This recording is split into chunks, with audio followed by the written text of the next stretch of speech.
Man, he's still so cool. Hello, I'm gonna go ahead and start this Genshin event.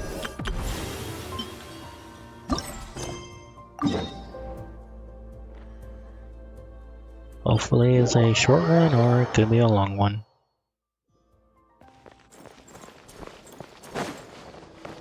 Question is, where do I need to go?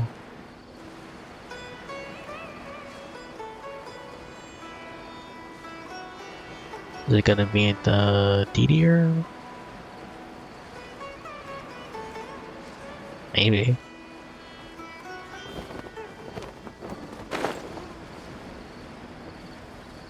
Oh, it's probably in the building.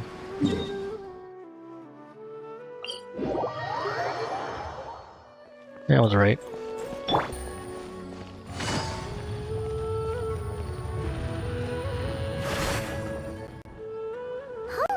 We haven't been back to the academia in a while. It hasn't changed much, has it? No, it's always the same. Well, since we've got some time, want to go to the house of Dana? Paimon wants to do some reading! Excuse me? Who are you and what have you done with Paimon? Ha! So you noticed! Well, you're too late. The Paimon you know and love is no more. Oh, I wish that's true. You're looking at Paimon Plus, a new and improved treasure trove of travel know-how. Paimon Plus would like to find some new books to peruse. A gracious traveler like yourself wouldn't leave her companionless on her quest, right? You got me there. I'm kind of afraid to see what would happen if I refuse. Come on, this way!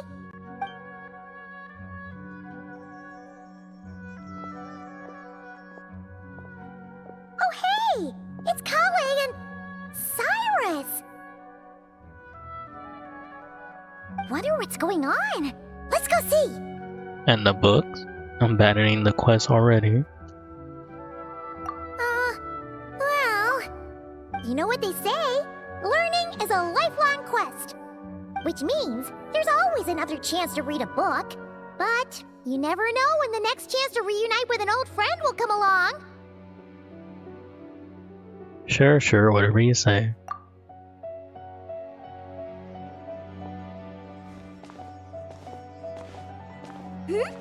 Traveler, Paimon? You're back in Sumeru? Oh, hello, you two. It's been a while. Looking to spend time with some old friends? Yep. We saw some familiar faces, so we came to say hi. Exactly. How could I forget the old man who lives next to Zaha Hadid? Ho ho! Excuse you, associating me with that woman. And if you're going to remember me that way, you should at least mention my tomato growing skills. So he's mad about the Zaha Hadid part, and not the old man part? Well, Paimon's glad to see you in such good spirits, Cyrus. Must mean things are all good here in Sumeru. I apologize, Sir Cyrus. I couldn't help making a joke at your expense. Ah, well, it's quite all right. I'm not the type to take offense at that kind of thing.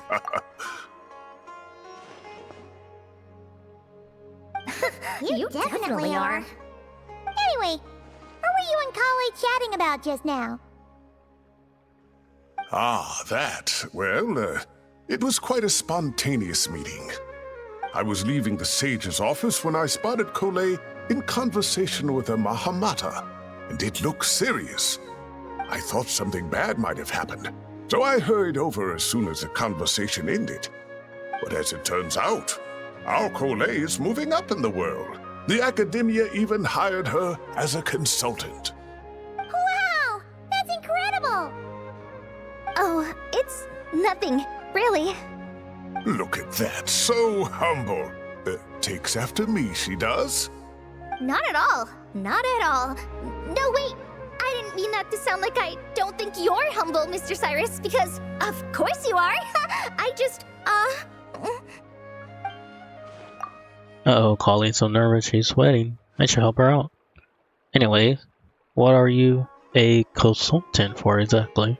Oh, well, I wouldn't even call myself a consultant. I'm just helping out. Now that the new semester has started, a lot of students and scholars are doing fieldwork for their research.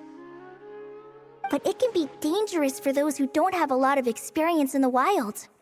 So, the academia is planning to establish an agency that provides guidance on outdoor survival and rescue for people who need it. Oh, Paimon gets it!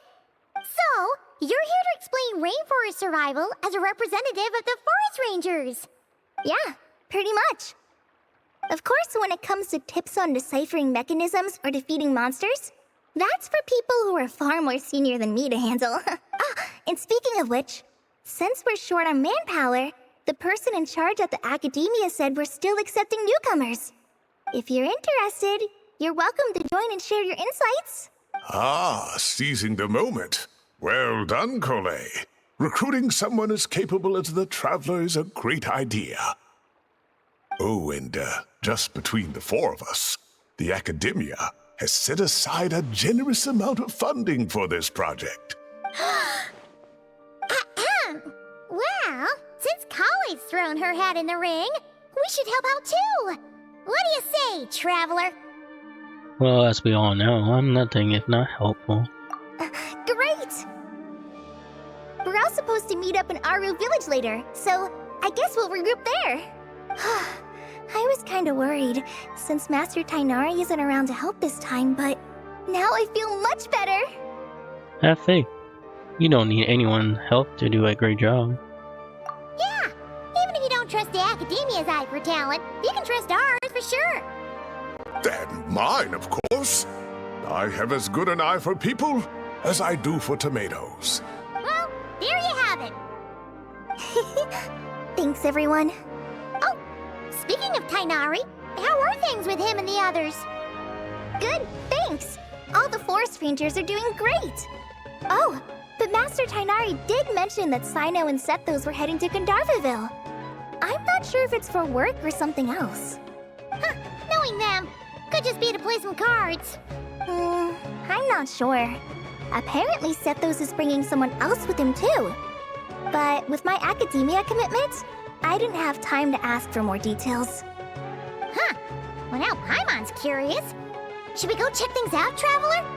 Why not? It's been a while since we dropped in to say hi. That's true, and I'm sure they've missed you. Now that is how it should be between friends. Getting together to play cards or enjoy a meal. Yet here I am, stuck with Nephis, who only ever calls to talk about research.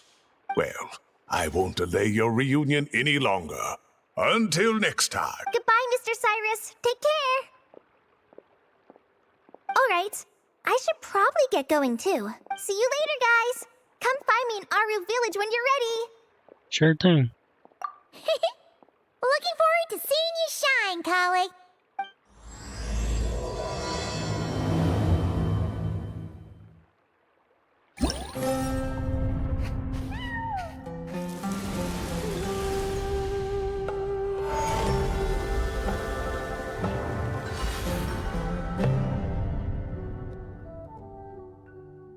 Okay.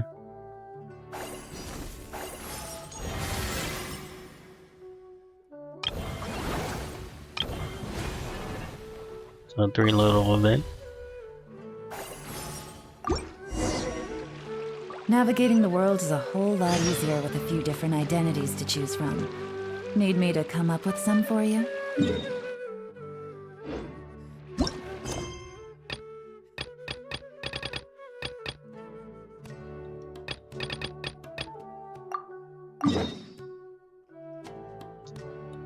Let's go here first.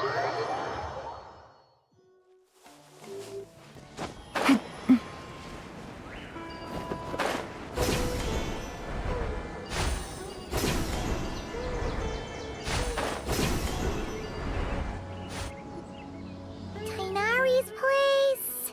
Tainari's place. Ah! Here it is!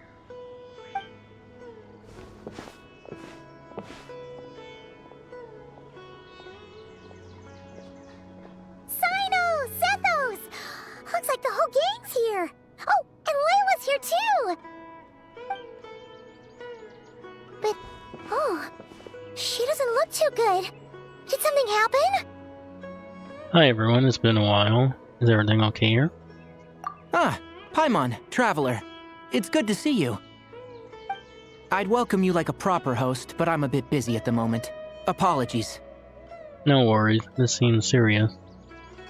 I'm glad his voice is back. No need to look that worried. My observations indicate Miss Layla's condition has improved quite a bit. There's no danger to her mind. She's just fatigued and needs some rest. Excuse me for a moment while I blend some calming incense. I'll let you two explain the situation. All right. What happened was, Sethos and a few members of the Temple of Silence rescued Layla, who was out in the desert trapped in a state of delirium. She had to be rescued? Oh, that sounds bad. That's all you're gonna say about it, Sino? I mean, we don't want people jumping to conclusions. That's all I can say about it. The person involved is unable to explain what happened to her, so we're limited in what we know. Sorry. My head is still dizzy. What about her other personality? The moons. The moons.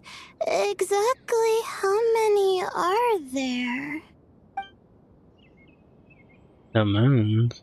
She's been repeating that phrase over and over again, but she can't seem to remember what happened to her. We tried a few things back at the Temple of Silence, but we couldn't recover her memories. Her symptoms are kind of similar to researchers in the Satyavada life state.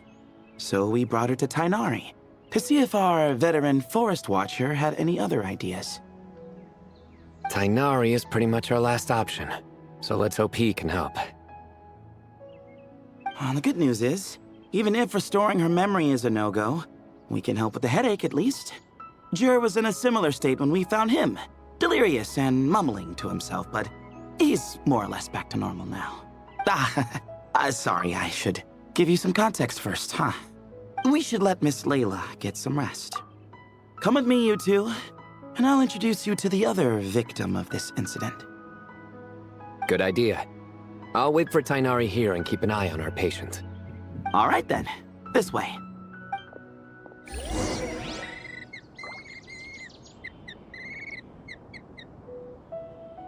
And the silly voice. Something strange is going on. I mean that bird chirping.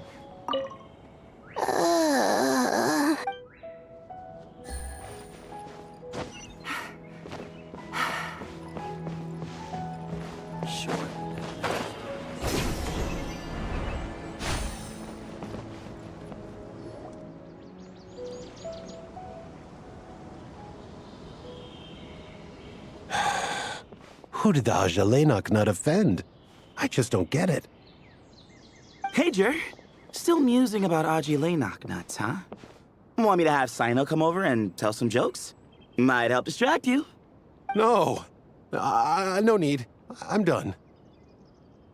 Yeah, that's one nutty idea that's not all it's cracked up to be. Oh dear.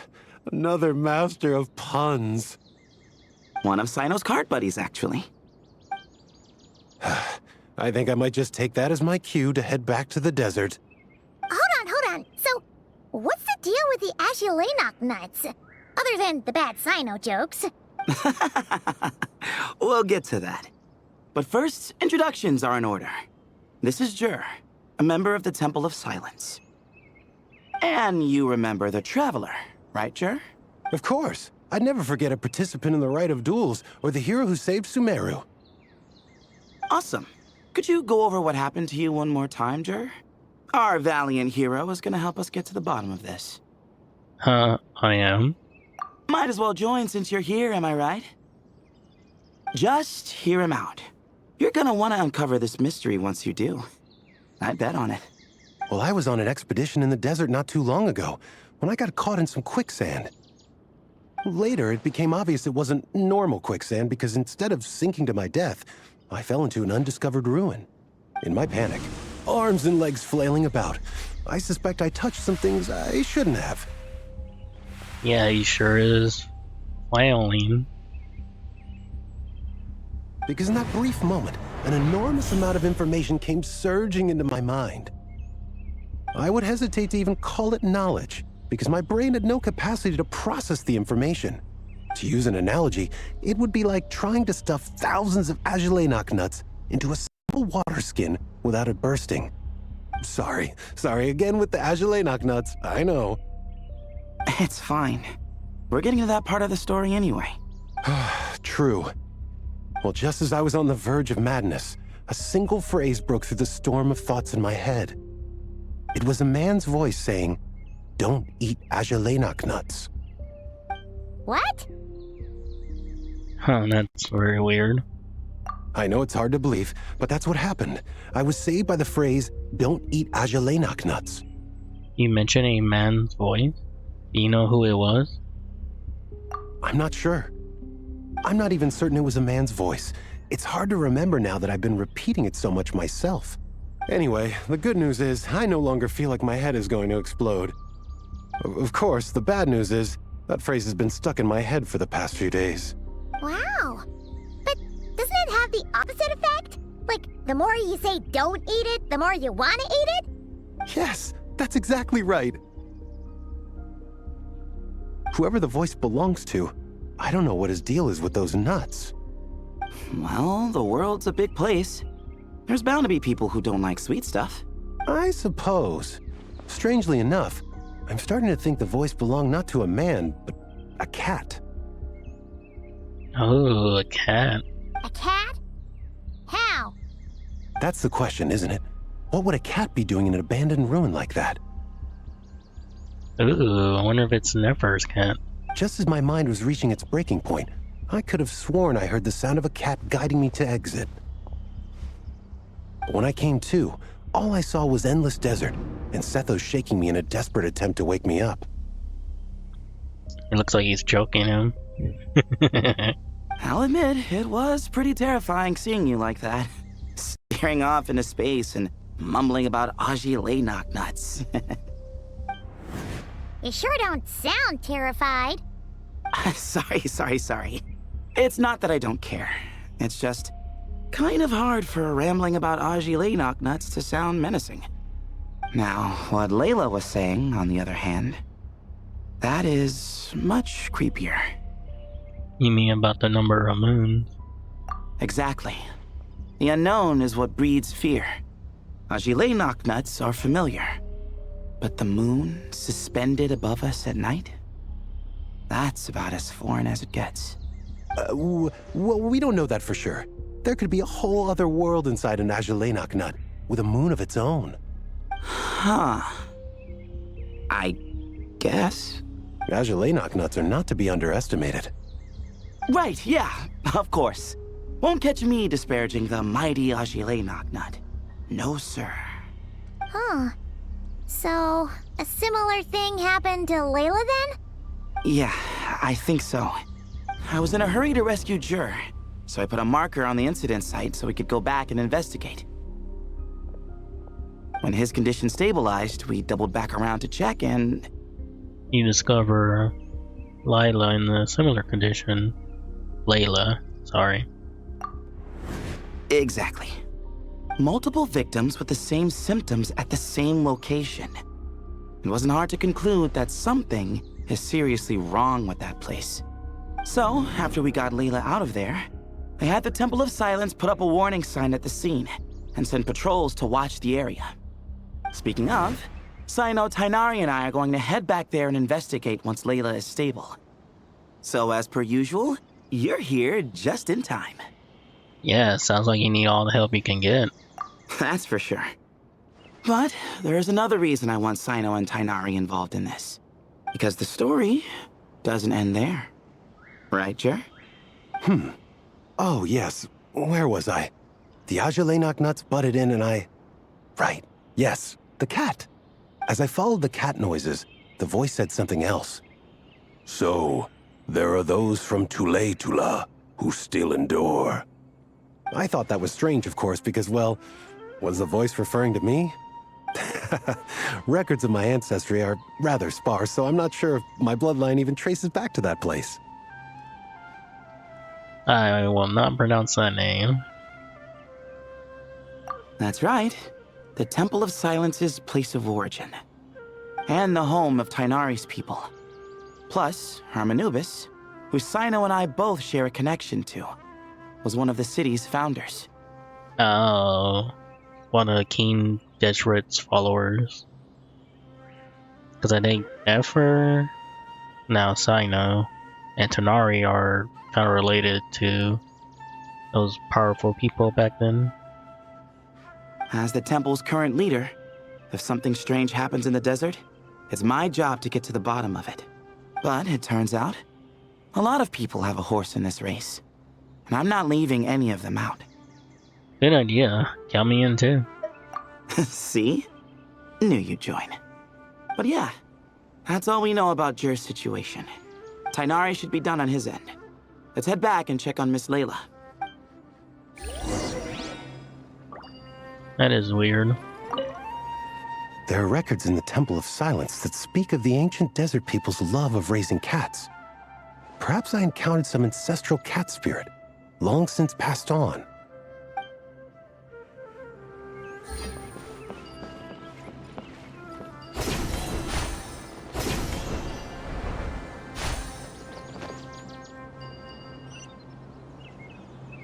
What is anyone talking about?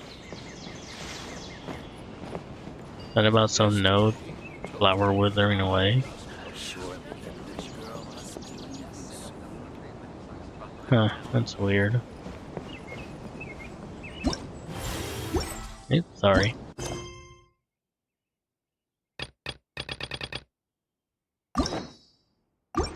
Okay, I'm just double checking if there was something I didn't see.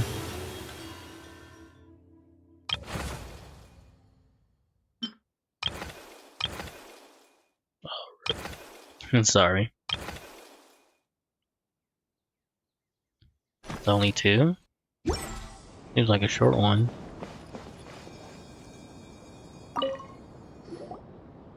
How are you feeling? But don't speak if it's too taxing. It's fine. I'm much better now, thanks. I feel like I haven't slept in 2 days, so pretty much back to normal. Whoa, whoa, whoa. That's your normal? Layla? Traveler, Paimon, I thought I heard your voices earlier. Oh, and, I'm sorry. Huh? You don't have to apologize. You didn't do anything wrong. No, I just mean, I think I'm about to disappoint you. My head was kinda muddled earlier, but I still heard your conversation. I know you're trying to figure out what happened to me, and I want to help. But, I really don't remember anything. Does your head still hurt? No, I feel fine. The incense you made helped a lot. I'm still hearing those words in my head, but other than that, I'm okay. It's just, all I remember are those words.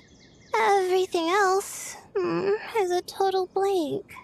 One moment I was heading to the stargazing point I'd calculated, and the next, I was on my back in the sand. The same phrase playing over and over again. How many moons are there in the sky? Sethos, did your friend Jer suffer from memory loss too? Not really. His memories are blurry, but there aren't huge gaps like this. He remembers touching something. Someone talking, a voice mentioning Tuletula, and hearing a cat lead him to the exit. A cat. Did you hear it too? Huh? Not that you mention it, I think so. It was so soft. I thought I was imagining things. Which means, at the very least, what the two of you experienced while escaping the ruin is consistent. A single sentence repeating in your heads, and the faint sound of a cat. Still not a lot to go off of. Agreed. Oh, is your head hurting again, Layla?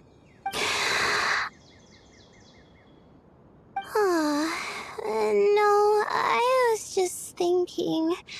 Maybe my memories are blank because I was sleepwalking at the time.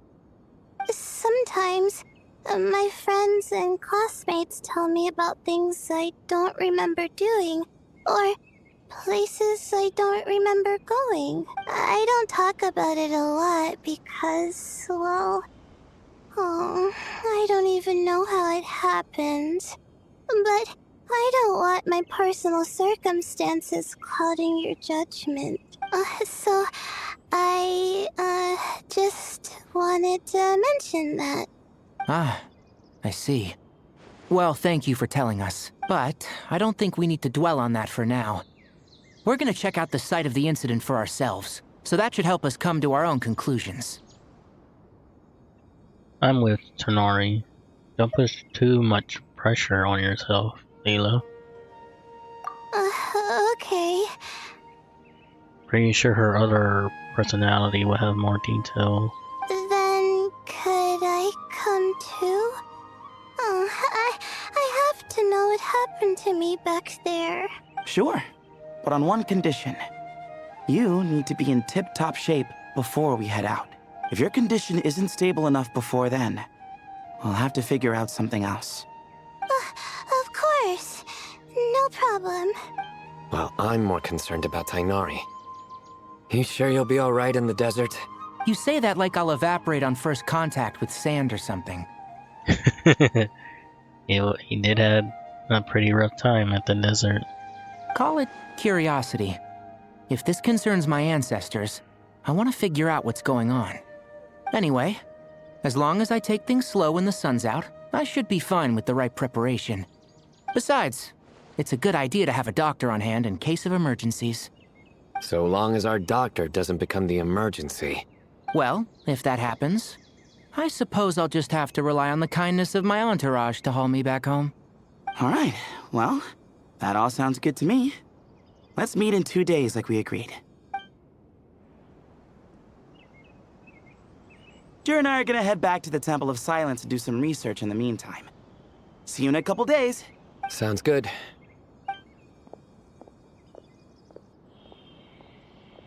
What about you, Layla?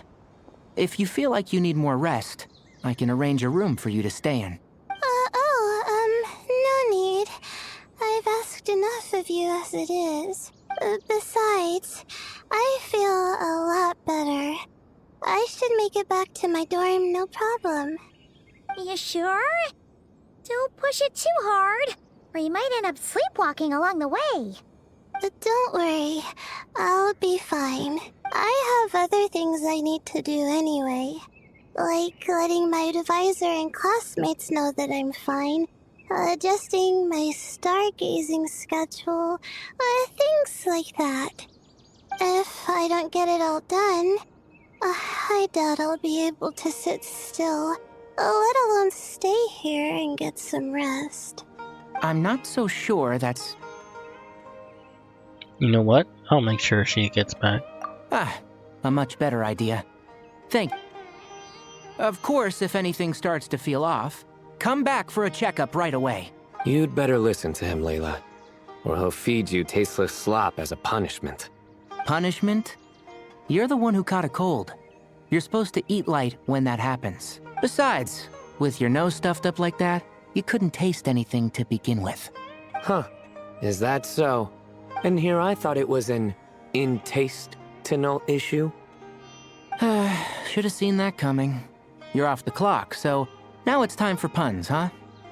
Oh, brother, not this again. Don't worry, Paimon. I understand. If you want me to stop, then... Then?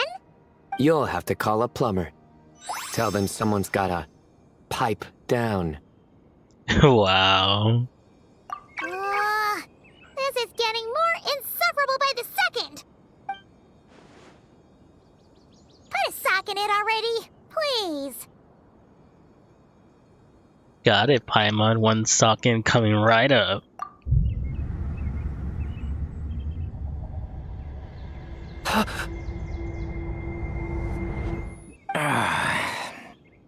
Paimon's done with this game. What are we doing? You win, okay? Let's just get out of here. Please. Okay, bye everyone. I'll keep Layla safe. And Paimon's mentally sound. Alright, you stay safe. I'll try to stay sane. What the heck is going on? It seems your jokes have improved with practice, Traveler. Happy about that? Absolutely. Finally, someone to share the load. Ah, you know what? Collei's helping out the academia, but I haven't had the chance to check on her. Why don't you do me a favor and go do that? Hold on.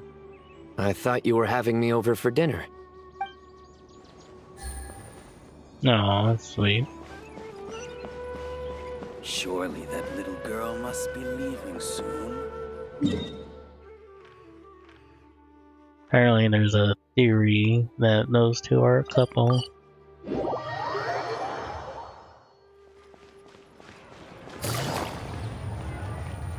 I wouldn't be opposed to it.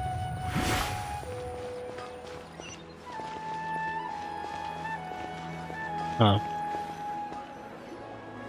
Moons. Azulenak nuts. Moons. Azulenak nuts. Are the moons going nuts? Paimon, please, enough repeating. You're putting me to sleep over here. Oh no! Looks like Paimon's caught the brain bug too! She can't stop thinking about those two things! Oh, Paimon's gotta clear her head. But how? Aha! Got it! The cafe over there! Why don't we head over for a quick pick-me-up? I met up with Layla. Sorry. I feel kinda tired all of a sudden. Wait! Is it because of all Paimon's muttering just now? Oh, sorry. The coffee will be Paimon's treat, okay? So generous all of a sudden. Hey! You make it sound like Paimon's stingy or something! Huh. Well, she'll just have to show you her true colors. Yeah! Starting now! You sit tight and take care of Layla, Traveler. Paimon's gonna get us some snacks and coffee. Be right back. Don't go anywhere in the meantime. She's pushing herself again as always. Other Layla, I presume. Saw right through me, huh? And sorry about my breath. I apologize for the sudden emergence, but I didn't have any other options. It's fine. As far as I'm concerned, you're Layla as well. Well, that's true. So, for our sake and your safety, allow me to fill in the gaps in her memory. I knew it. You were in control when it happened. That's right. Layla was already in bad shape, stressing about her new study topic, focusing on the stars instead of her surroundings. By the time she realized the danger she was in, it was too late.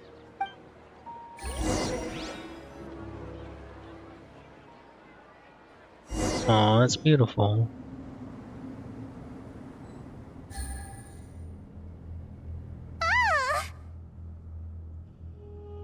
Quicksand near the ideal viewing spot? Wasn't expecting that. Looks like Layla's been under a lot of pressure lately. She hasn't been paying attention to her surroundings. But why would quicksand lead to a place like this? Well, all in all, looks like a common desert ruin. Guess there's nothing to do but try to find a way out. Oh, Layla, what have you gotten yourself into this time? Oh, we get the controller. That's cool.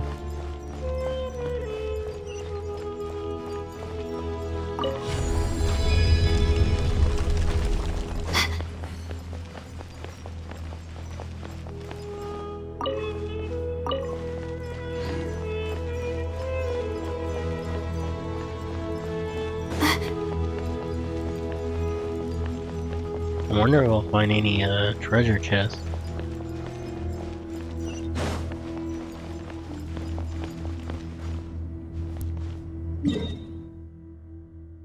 Where am I?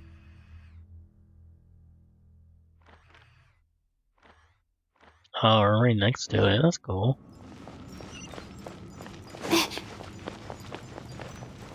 I've been here before. At least I think so.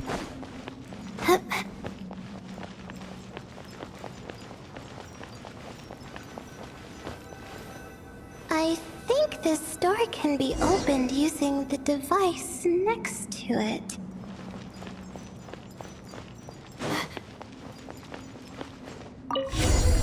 Just like I thought. Ugh, what was that? My head. It hurts. Is Layla waking up? No, that's not it. What the hell is going on?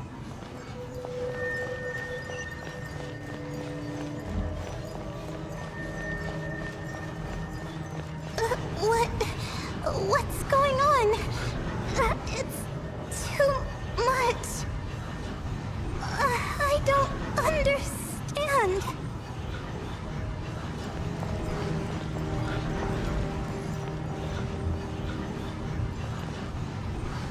It's like the maps from our actual map. The ground is... Where am I? It's spinning.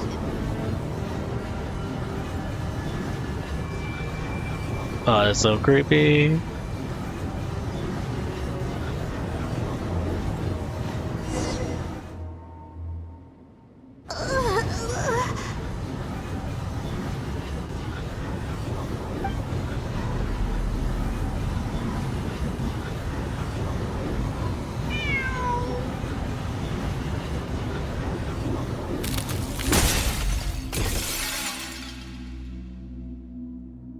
How many moons are there in the sky? How many moons are there in the sky? Okay, information isn't rushing into my brain anymore. That's good. How many moons are there in the sky? My head hurts, but there are no more dark spots in my vision, and I can see in front of me. Still, how many moons are there in the sky? What's going on? The same thought keeps popping into my head. What does it mean? How many moons are there in the sky? Isn't there just one? Oh, it's a new cat. Doesn't look like Nefer's cat. A cat? I think there was one earlier, too. Oh, it's adorable. I'm not hearing things. It really is a cat. But what is it doing here? How many moons are there? No! Stop it! Does it want me to follow its cries? Well, it's not like I've got other options. Come on, Layla. You can do this.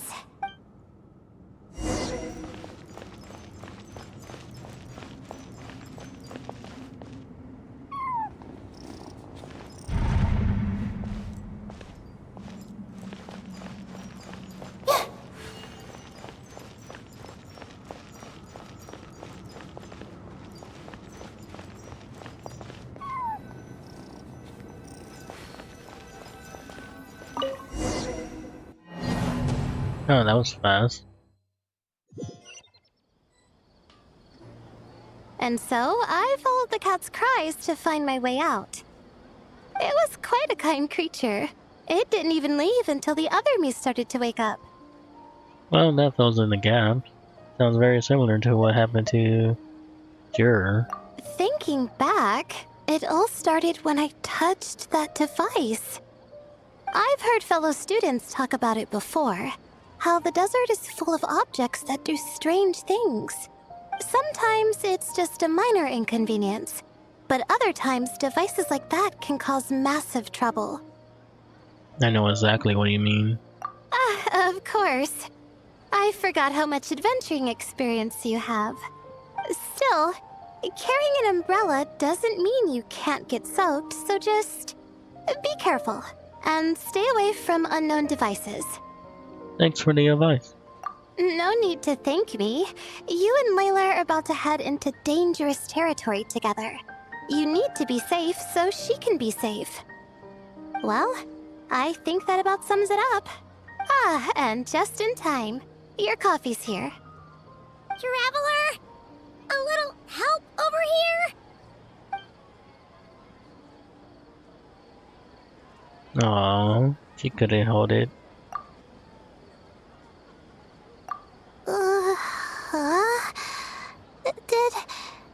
Did I fall asleep? Paimon is an excellent hypnotist. Puts people right to sleep. Wow! Paimon didn't even know she had such an impressive skill. Ha! Does that mean since Paimon bought this coffee, it would just make you sleepier? A beverage that puts people to sleep. Better saved for work hours, I think. What? So you can nap on the job? Who does that? Huh?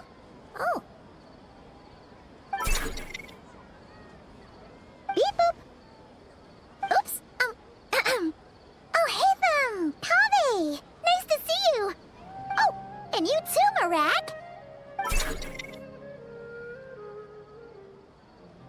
Hello everyone, this is turning into quite a gathering. Sorry. Hope we're not interrupting anything. Miss Layla, you don't look so good. Is everything all right? Oh, I'm fine. I was sleeping just now, so I'm still a bit... Ah, I see. And we woke you, didn't we? I'm sorry. We shouldn't have been so loud. No, you didn't. I didn't mean it like that. Sorry. Wait, where are you going? You just got here! I'm going to do what I came here to do. Which is? Buy coffee beans. Huh? You're going too? Marak! Fine. Run off with him. See if I care. Well, looks like I get you to myself.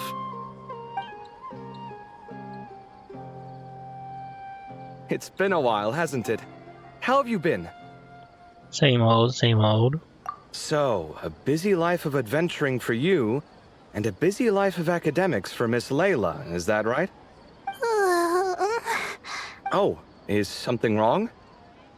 Just a bit of trouble in the desert, that's all. Ah, the desert's not always the friendliest place, that's for sure. And from the look on your faces, I'm guessing this problem's not resolved? Don't force yourself to talk about it, of course. But I've worked on several projects in the desert before, so if there's anything I can do to help, just say the word. No, I don't have anything to hide. It's just complicated, so explaining might take time. Ah, well, lucky for us, I've got that in spades. Yes, you have been quite sedentary recently. Excuse me? I've been going about work as normal, thank you. And, might I add, you do way less work than me. I do the amount of work that is required of me.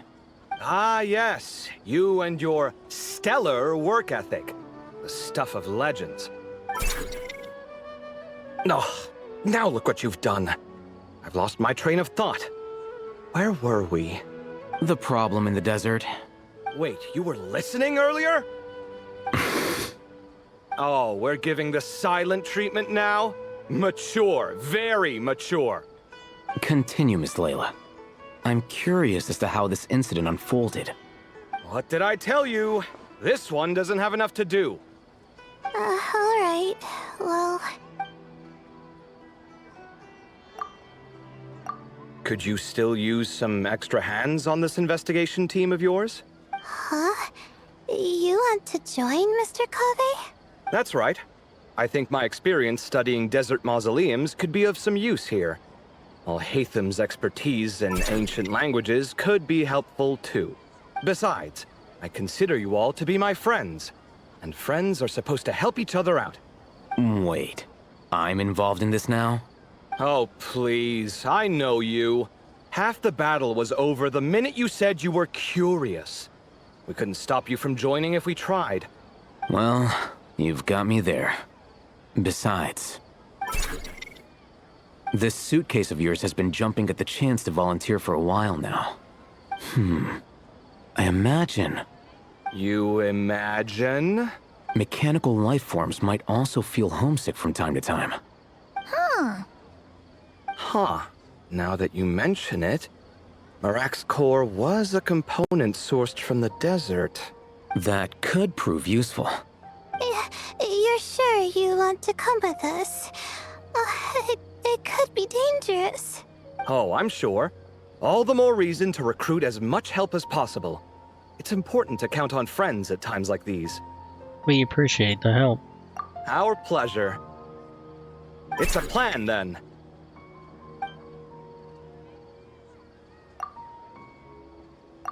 All right, we'll head back to our place to get ready. This one hasn't been on a trip in a while. Chances are, he doesn't even remember how to pack a suitcase. I'm not worried. It'll get done. Somehow. Would it kill you to help every once in a while? I do help. It's called moral support. Oh, of course. And I am ever so grateful. Goodbye, you three. We'll see you soon! Oh, and Kaveh, your coffee beans! You were too busy glaring at Alhaitham, you almost forgot them!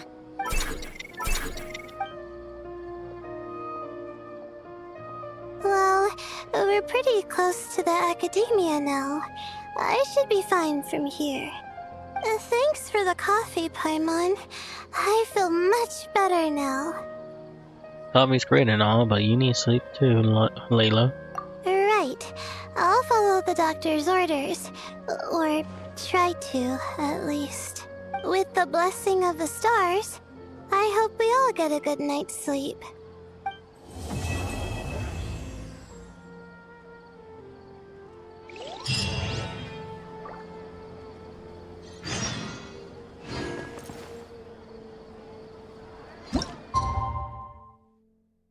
This might be like a short little event. Oh yeah, like what happened with Solali and that spirit duffer. Almost forgot about that. But so many like characters.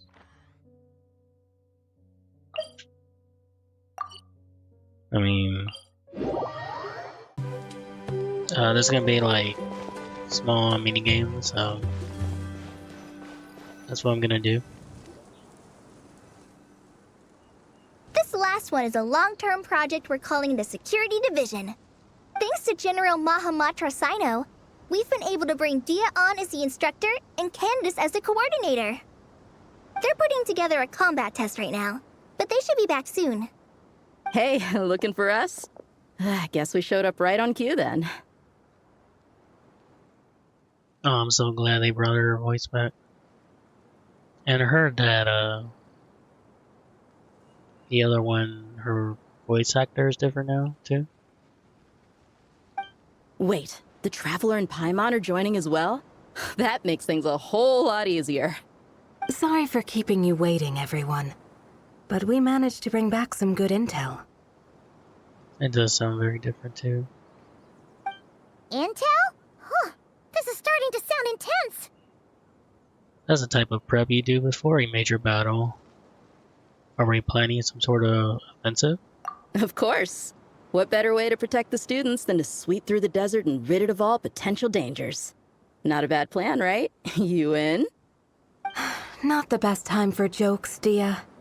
Besides, when it comes to striking down danger, the Traveler is a woman on a mission. She might take you up on that offer. Defeating anything that might pose a threat? Oh, even if the Traveler worked non-stop, that could still take years. He'd have to stop traveling. Oh, Paimon doesn't even want to think about that. Who knows how many enemies there are? Time would be the least of our problems. Some dangers aren't visible to the naked eye, like the scorpions burrowed underground or the terrifying raptors sleeping in the trees. You can't get rid of them until they jump out to attack you. For situations like these, we'd have to combine Madame Farazan's recommendations with Amber's approach to scouting, calculating our chances of encountering enemies and our expected operation times. Whoa, whoa, whoa. Pencils down, everyone. That was just a joke. Is Dia's voice different too? Can't tell.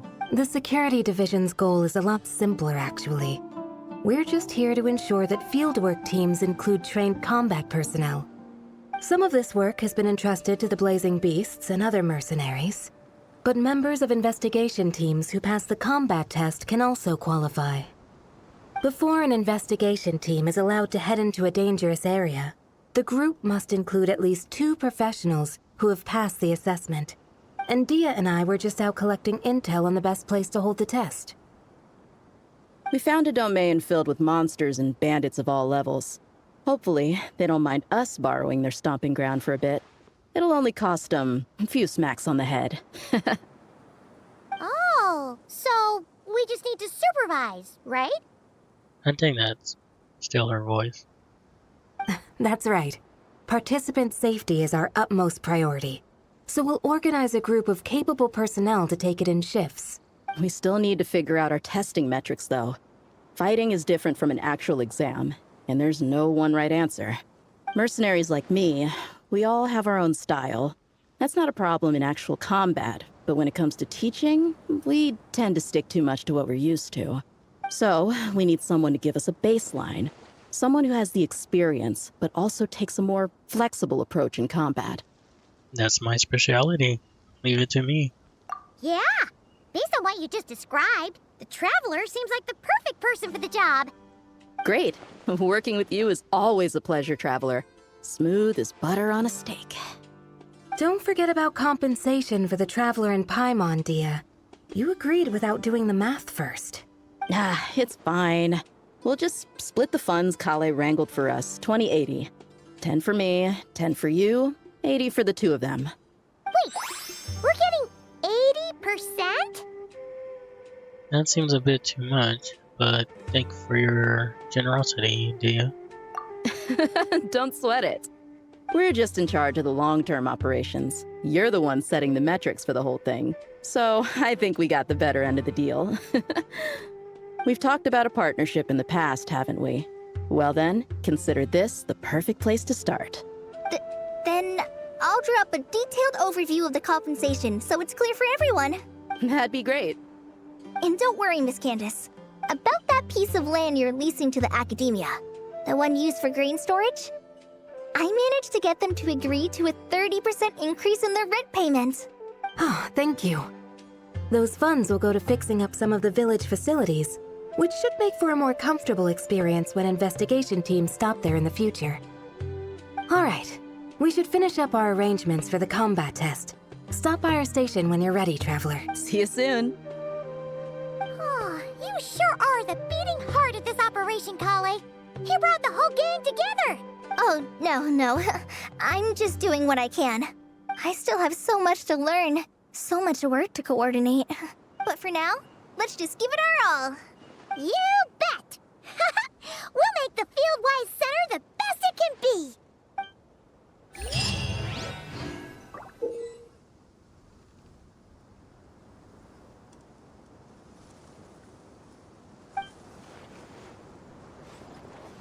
So basically for her, she thought this was too cute. Or she didn't like the design, but people are loving it. And she was taking it as a compliment. Collei and Amber, I don't know what happened, but I think they're helping together, so it's not too confusing. It should be pretty easy, I hope. I don't know if there's gonna be like a cool little cutscene after I'm done. Oh man, there's a lot to do though. I mean, I'll do it.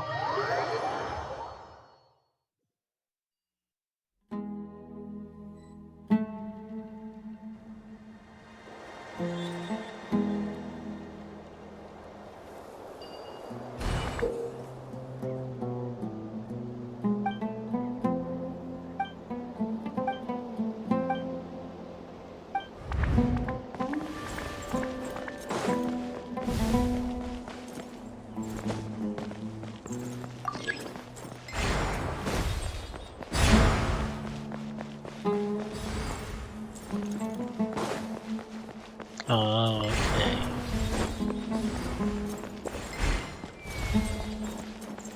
okay.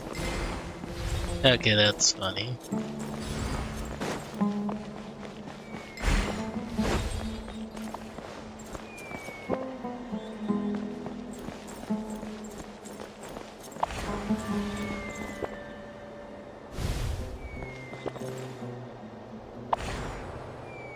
Oh, okay. It's adorable though.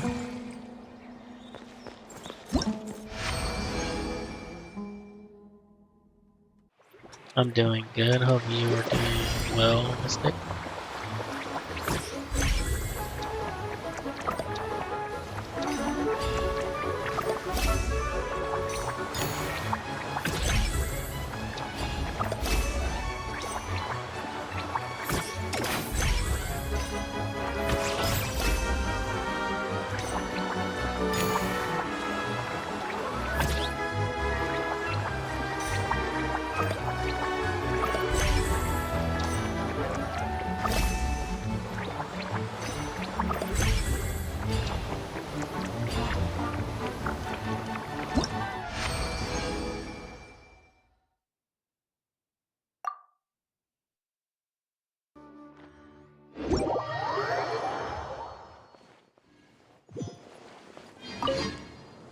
Hey, ready to do some quality assurance on our test questions?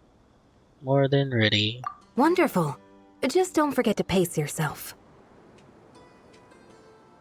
Hey, what? Yep, all you gotta do is defeat a certain number within the time limit. But hey, leave some for the trainees, okay? Oh, it's one of these.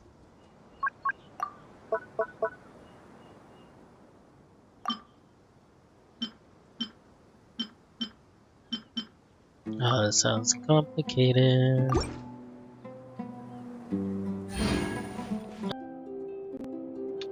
But I knew it. My last stream, there's actually a cutscene once you do everything in the... I forgot what they call, like a camp thing, whatever. Like you help with Collei and Amber. And I think the other girl's name is Farlzone. And then Dia and the other one, I don't remember.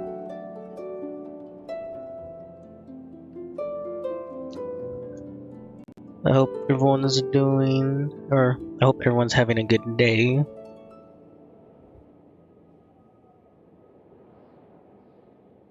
But yeah, but once I'm done with this, then we'll just go straight into Bye Sweet Carol. Which will be a lot of fun, maybe.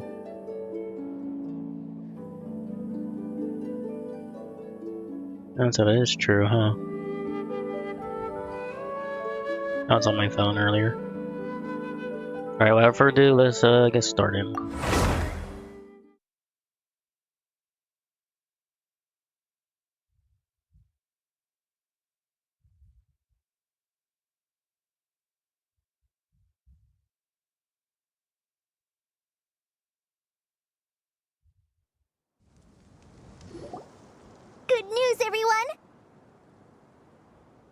The Fieldwise Center is getting a lot of praise from important scholars all throughout the academia. Soon, they'll send a team of specialists to take over the management of this place based on our recommendations. So, thank you for all the support. Wow! Sounds like your hard work paid off, Collei. And you're overseeing the transition yourself. Well done. The young students today could learn a thing or two from you, Collei. Your confidence, your proactiveness, your leadership. It's admirable. Not like some of the ones I teach. So focused on theses and research with no practical skills to speak of. To be honest, I don't feel all that confident. Being the go-between for all the different Darshans, coordinating everything, I still can't quite believe I managed it. Oh, but the Traveler and Paimon played a huge role in that too. I can't thank you both enough. It was nothing. A total team effort. Yeah, we're used to this kind of work. So for us, this was more like a super special camping trip with friends. You know, a few puzzles here, a little exercise there. It was super fun. Pretty much a piece of cake. Oh man, now Paimon's hungry. Hey, now that we're all done, why don't we go get some food to celebrate? Candace and I are 2 steps ahead of you. Oh, that's her name. Candace. This way, everyone.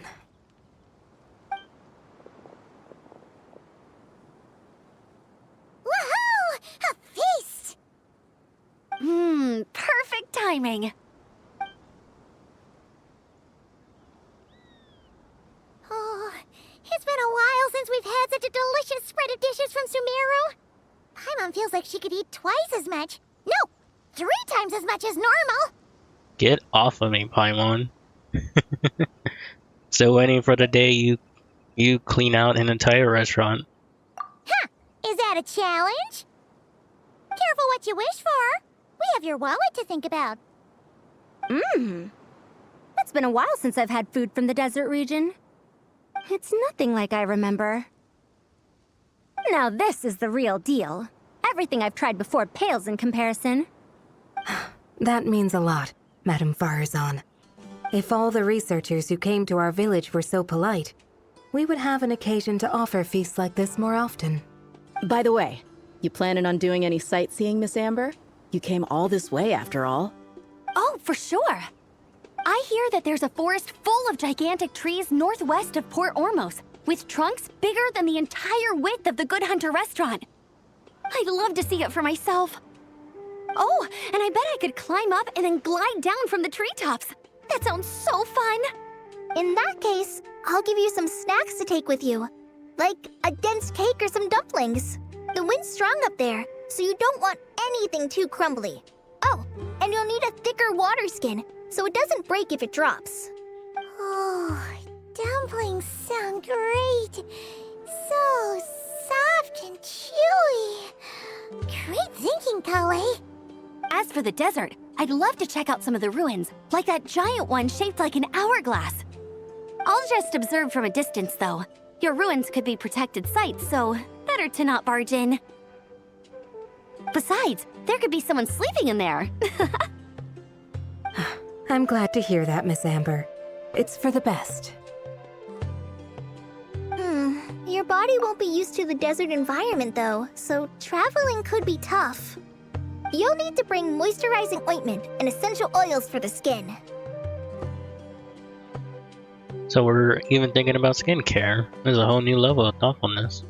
Honestly, though, helping set up the Fieldwise Center was the real highlight of this trip.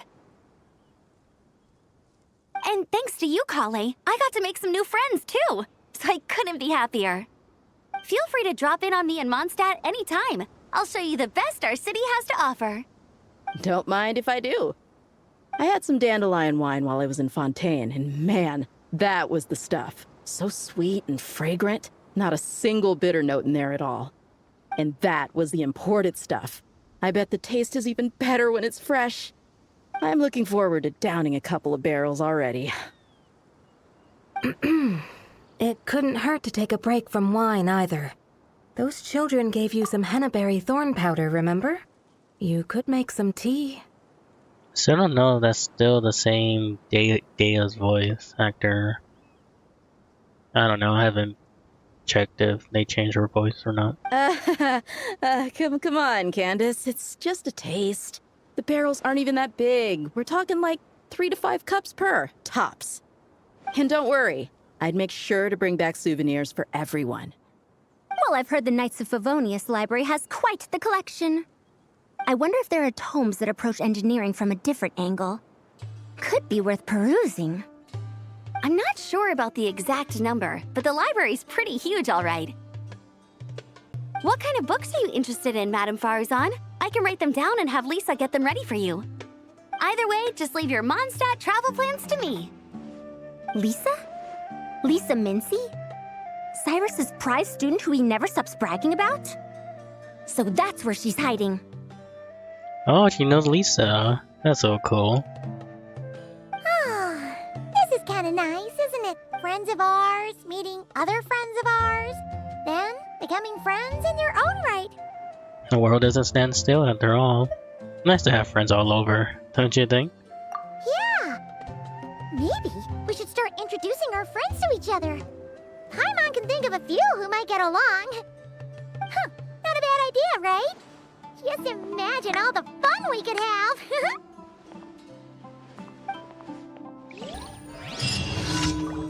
No, that's very sweet. Sure, I guess. Orange snow dances in the air? So this is the fabled desert. Thank God for these. These are so useful.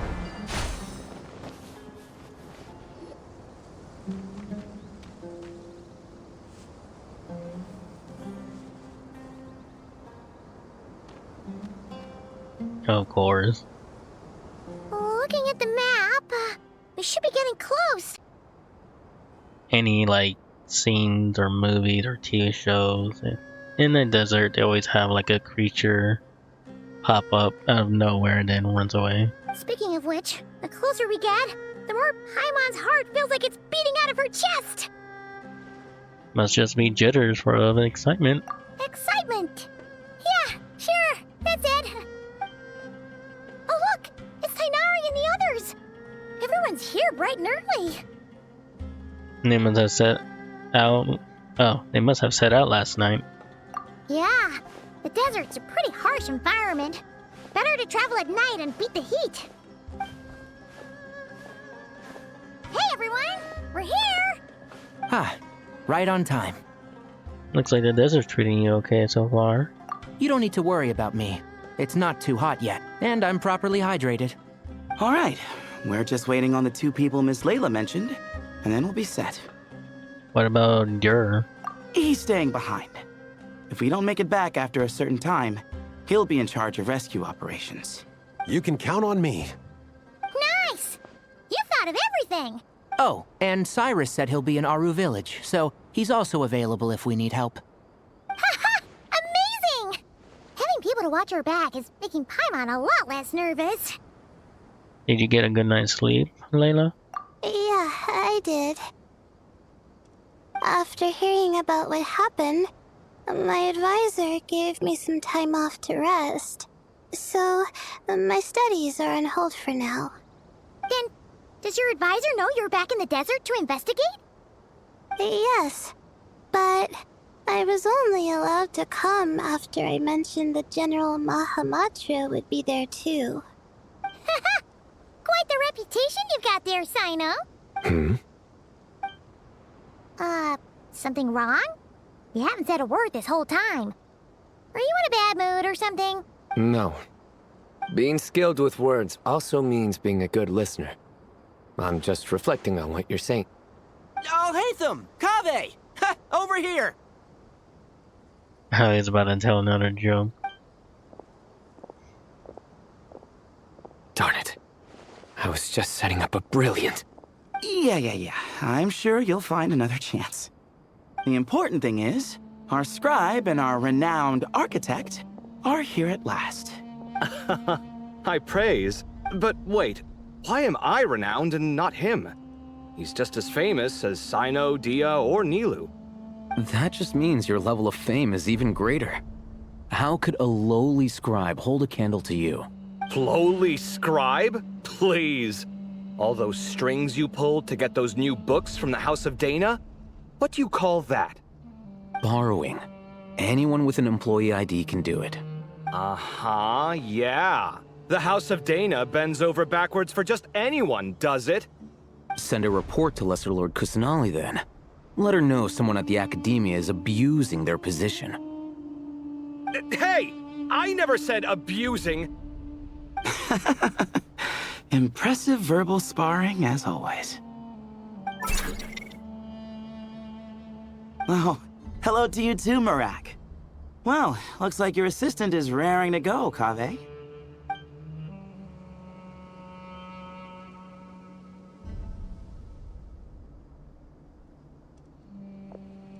So, I say we get this show on the road.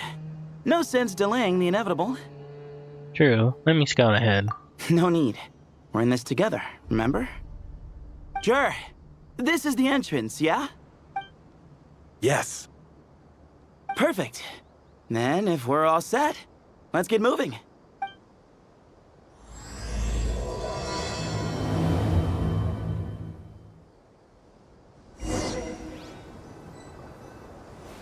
Very weird. I hope everything goes well in there. I've got your back from out here.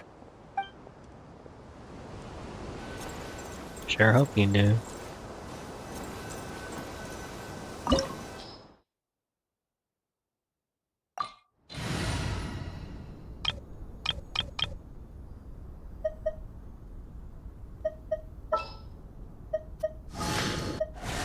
A pleasure to fight by your side.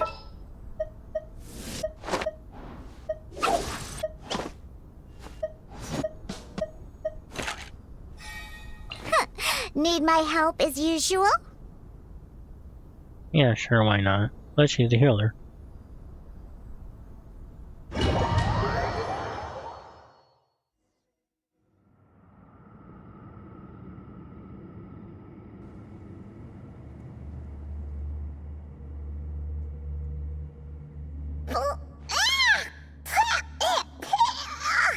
Paimon's mouth is full of sand! Ugh. So that's what falling into quicksand feels like? If this was quicksand, we would have struggled to breathe. No. I think this was regular sand, and we didn't sink into it. We fell through it. Into this place. Agreed. In other words, sounds like a you problem, Paimon. Ha ha, very funny. No, wait, Paimon's the only one. Of course, it's him. Ha! See? What? I'm the only one with sand in my shoes? Yeah, right. This place looks kind of familiar.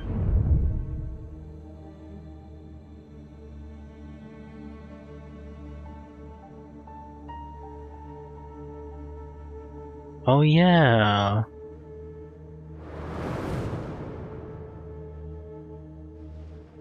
Oh, looks like everyone made it here unscathed. Let's keep going. Yeah, during the story quest, this was supposed to be, I don't remember what Nefer's god, she made a contract with him. But this is where we were in the dream, in her little chest box.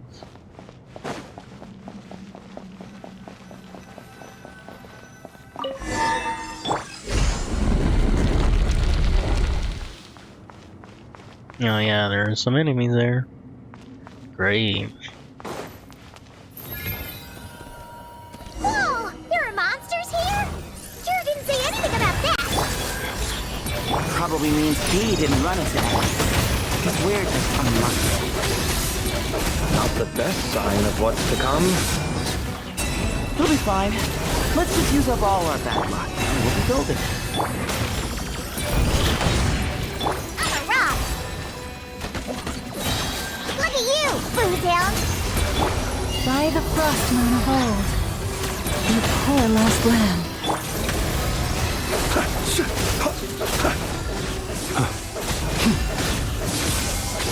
Be silent.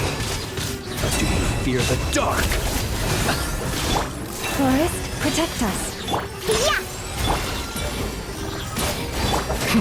Close your eyes.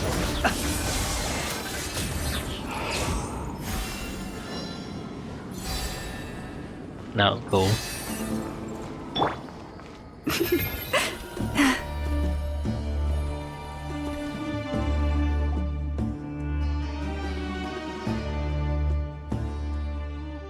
According to the other Layla, there should be a door nearby with a strange device in front of it.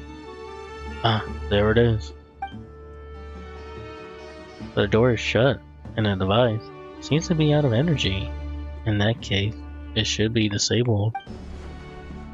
Good. At least we won't fall into the same trap. Should probably remind everyone not to touch anything though. Careful everyone. Don't run around touching everything. Well, that goes without saying. Fair point. There's just one problem, though. The only way forward is through that door. Ooh! Is it time to hunt for a key? Paimon loves this part! Don't worry, with our adventuring experience, we'll find it no problem! Let's get searching!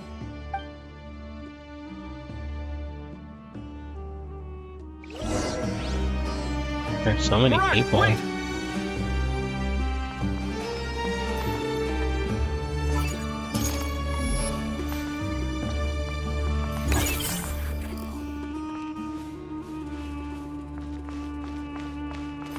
He's probably looking for the key.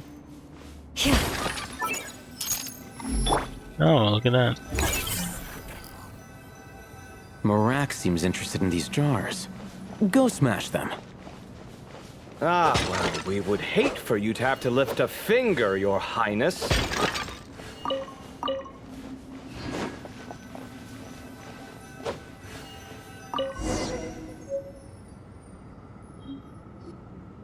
Marak, this isn't really your old home, is it? No idea what that means, but Marak does sound pretty happy.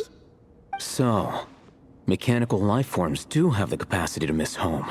A novel discovery. Well, with Marak leading the way, we should be safe, right? Yep, let's follow Marak lead. I'll open the door. Stay on your guard, everyone.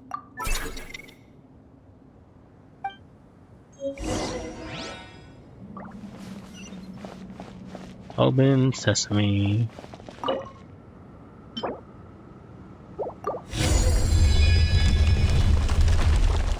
Good thing you decided to join, Collei. Otherwise, our investigation would have ended at that door. It was nothing that I did. You should thank Marak instead.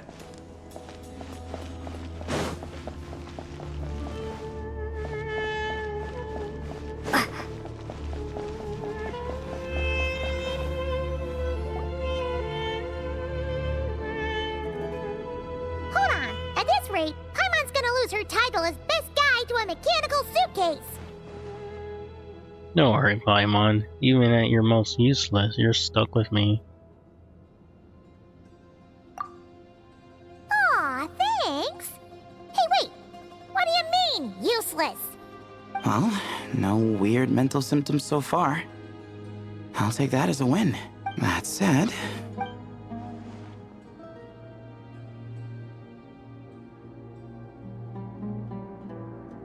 There are 3 doors here. So, we split up. Divide and conquer. Otherwise, this whole thing is in ruins. No pun intended on that last part. I swear. Yeah, that might be our best option. Okay, but we'll need to mark our path. Good idea. And the minute things go south, we go back the way we came. Ooh, this is getting exciting! So, who's teaming up with who? Paimon calls dibs on the Traveler! Of course.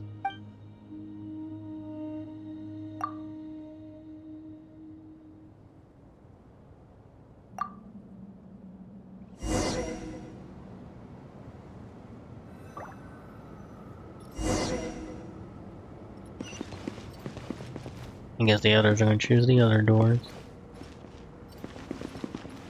Oh, I'm this team. This takes me back. Last time we were in the desert together, the two of you came all the way out here to gang up on me. Oh?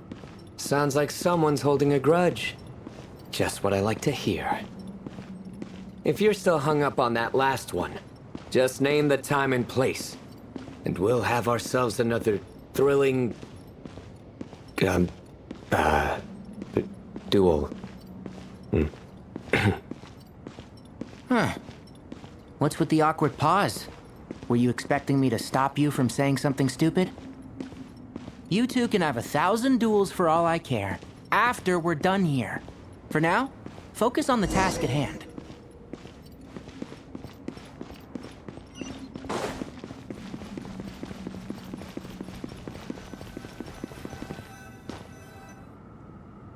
This chamber is huge. I can't even imagine what it's used for. Oh. What's wrong? I seem to have stepped on some kind of stone slab. Huh.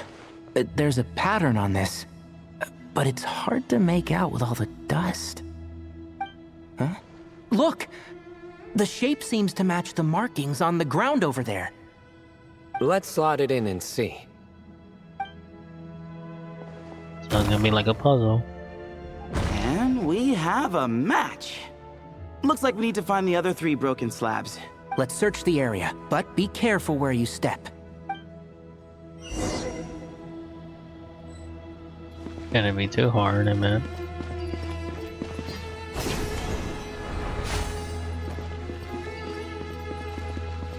Ooh, got one! Ouch, but watch out. The edges are kind of sharp.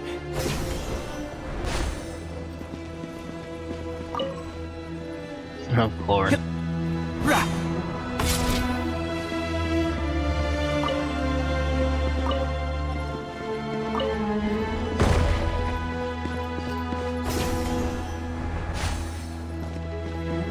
Got the 3rd piece.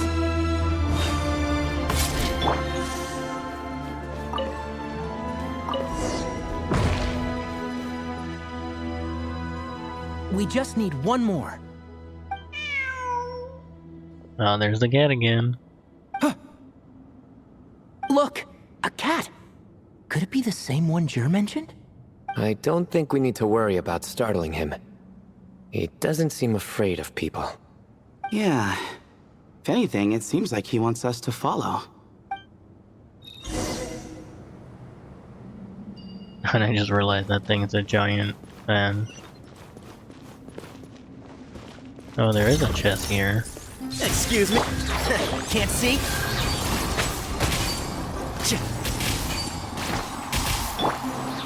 Your sins weigh upon your soul. Guilty.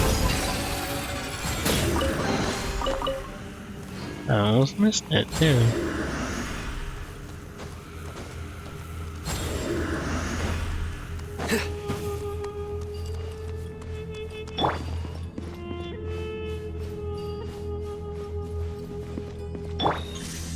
Give me some space.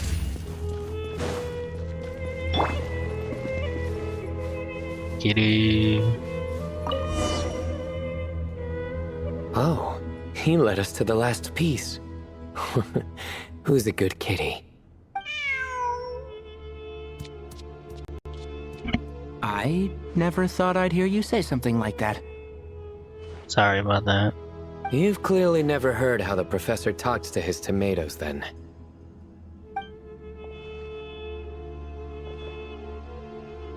I hit my headphones All right, earlier. well, that's that. Now, we need to figure out how to get rid of all this dust.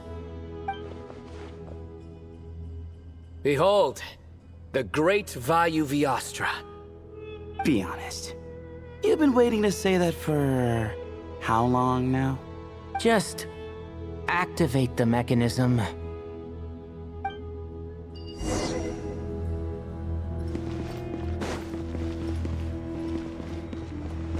Oh, that should be easy enough.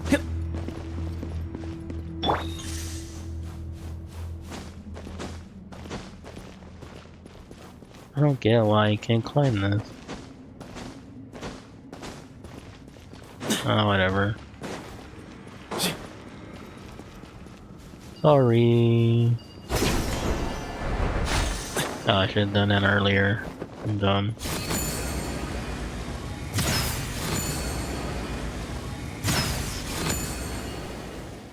I guess it's not reaching it. There we go.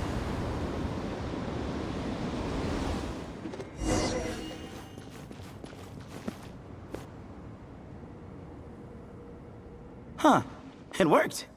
It's a picture of... 3 Hermanubises? That can't be right.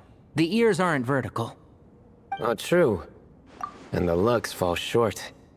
My hat is much better looking.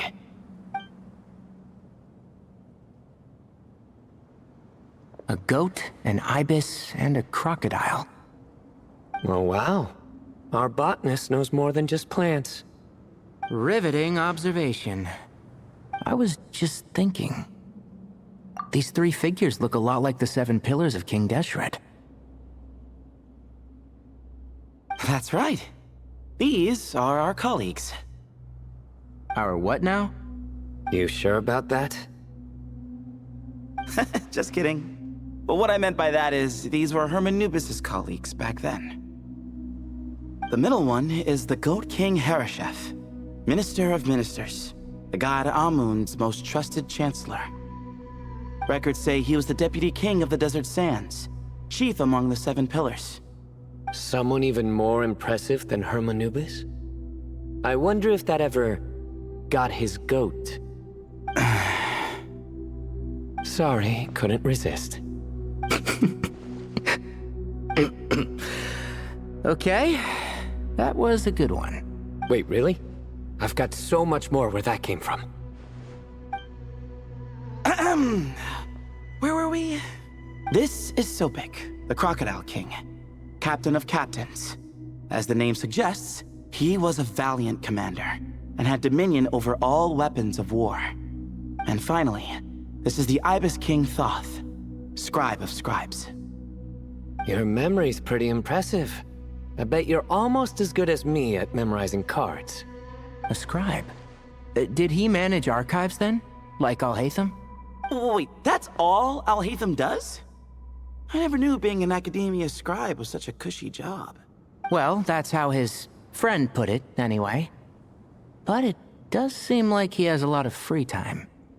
Well, I don't know much about the academia, but I'm sure the Ibis King had more responsibilities than that. The temple's records say he represented the wisest aspects of King Deshret, inventing the desert script and arcane arts at his king's command. He must have been quite the impressive man, then.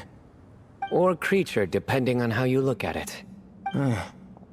Still, why are these 3 the only ones represented here? What about the other pillars of King Deshret? Maybe because the 3 of them were extra close? Huh. Kinda like us. Oh yeah! Maybe we should have someone inscribe us on a commemorative stone slab, too. Or we could just take a picture. It would serve the same purpose. Anyway, no more distractions. Huh. Doesn't it look like there's writing carved into the corner? Huh. There is. And it's in the ancient desert script, too. Looks like the Ibis King left you some homework.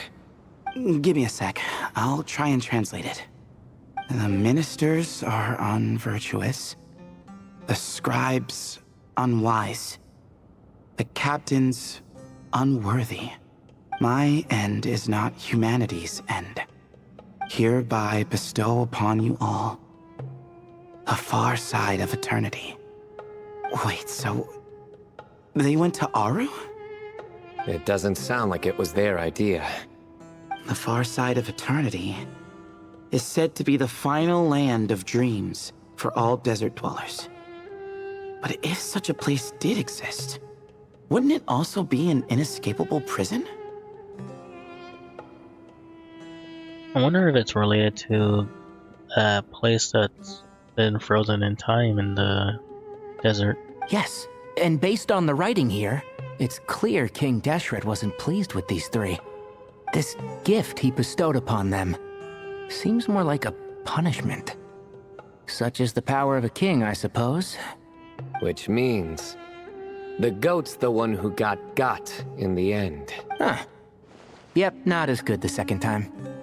What? Impossible. Well, looks like that's all we can learn here. Should we keep going? Yes, no time to waste.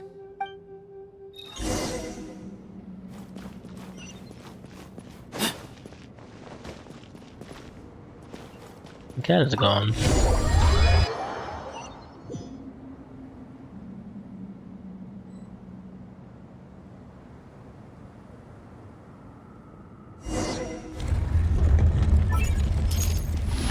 Oh boy.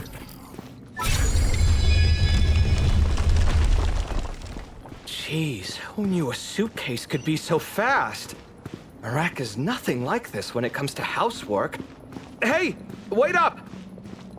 A scout's job is to take the lead. Just let Marak figure it out. Easy for you to say. I'll be the one doing the repairs if something happens. Why don't you go scout ahead then?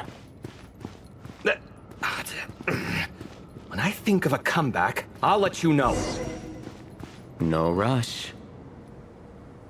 Oh, Marak stopped. What is it?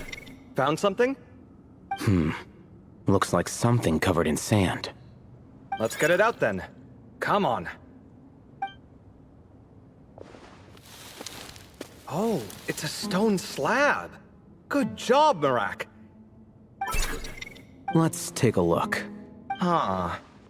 Looks like this part of the picture goes over there?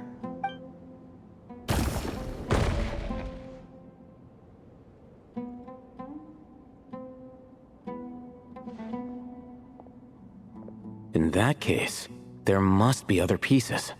All right, and let's look around. Hey! Why are you sitting down? I thought Marak was helping. Oh, so you do know what that word means. Great. Are we supposed to just sit back while Marak does all the work? No, I doubt you could do that. Exactly. But I can.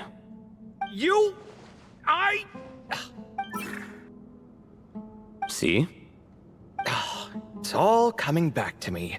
How insufferable it is to work with this no-good, do-nothing... We could be more efficient, I agree. I'll work on this piece. You take care of the rest.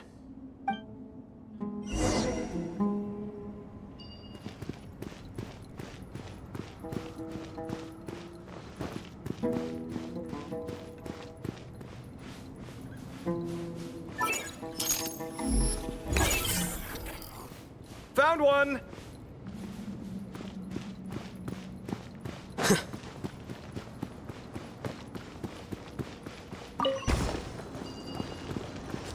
Here you are. Good teamwork.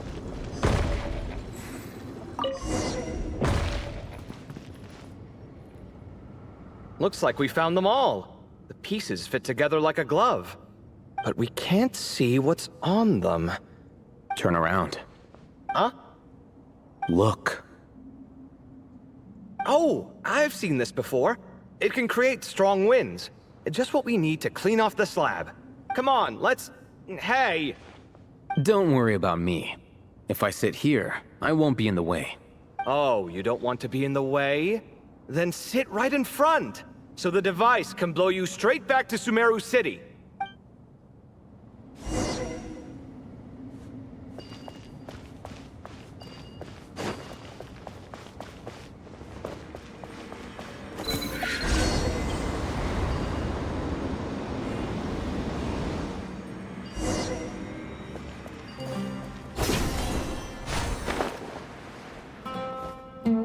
Done. Huh. That's one big cat. Oh, like how we seen earlier. And there's a shattered crown. I think it's depicting some kind of story. Look, there's writing too. The Ibis King answered the young noble, granting him the wisdom he sought. I think that's another thing. I'm not sure. It's been a while. But the fragile crown was shattered by lies in the end. Here I leave the name. Gudars. Ooh, that might be the cat's name. Gudars. I've seen that name in a history book before. He was a young noble who sought to save his realm, and a king who once united the desert. That's right. Although his methods were rather shameful. During his long reign, he betrayed his family and the nobles who supported him, only realizing the error of his ways after his enemies left him nowhere to turn. But by then, it was too late. Seems like a common occurrence across history. Different people, same mistakes. It's an inevitable pattern, destined to repeat itself. The writing mentions the Ibis King, but a cat is depicted here. Does that mean... So far, what's depicted on the slab seems true to history. In which case, this cat is either a proxy for the Ibis King or a manifestation of said king himself. Exaggeration is a common method ancient records use to highlight a being of higher status. And as we know, Layla and Jur both heard the sound of a cat while escaping the ruin. You're saying the Ibis King, one of the legendary 7 pillars of King Deshret, is here, still helping those in need?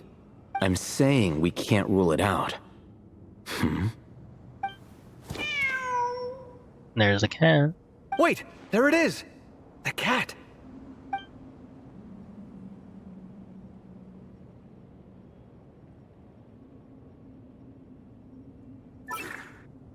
Ah! Marak went after him! The cat's showing us the way forward. Come, let's follow. Okay.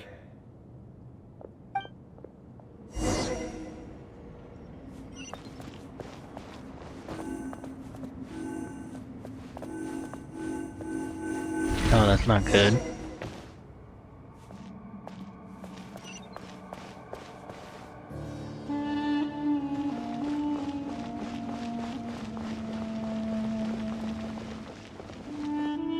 Huh. The cat's... gone. Yes, but look where he led us. Oh. Another stone slab. Another slab. It looks similar to the last one.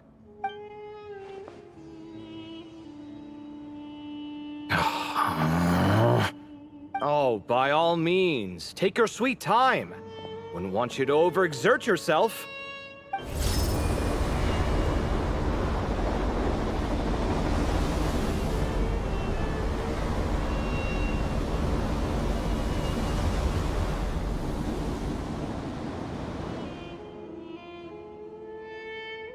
Huh. The scene depicted here...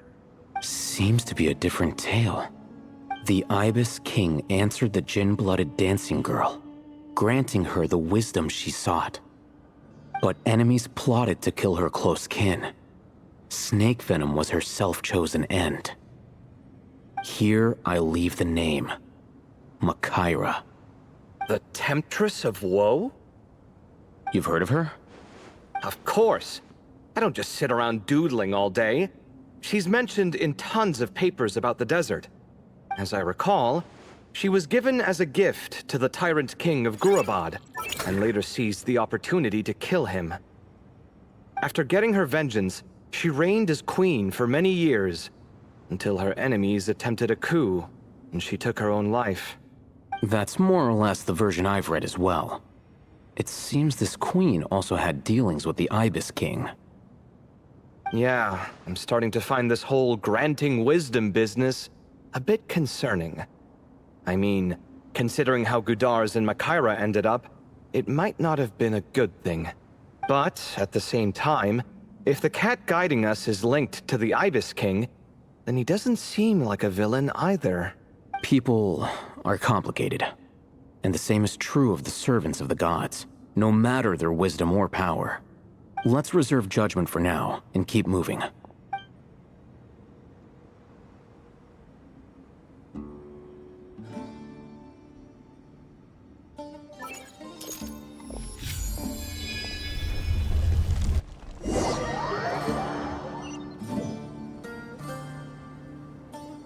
Looks like we're all gonna come together in one area, looks like. Oh, Paimon meant to ask earlier. Have your memories come back, Layla? No, sorry. To be honest, nothing about this experience feels familiar. Besides, my focus is the stars, so I don't spend a lot of time exploring ancient ruins. Guess that makes us the senior researchers in this scenario. Stick close, all right, Layla? Okay.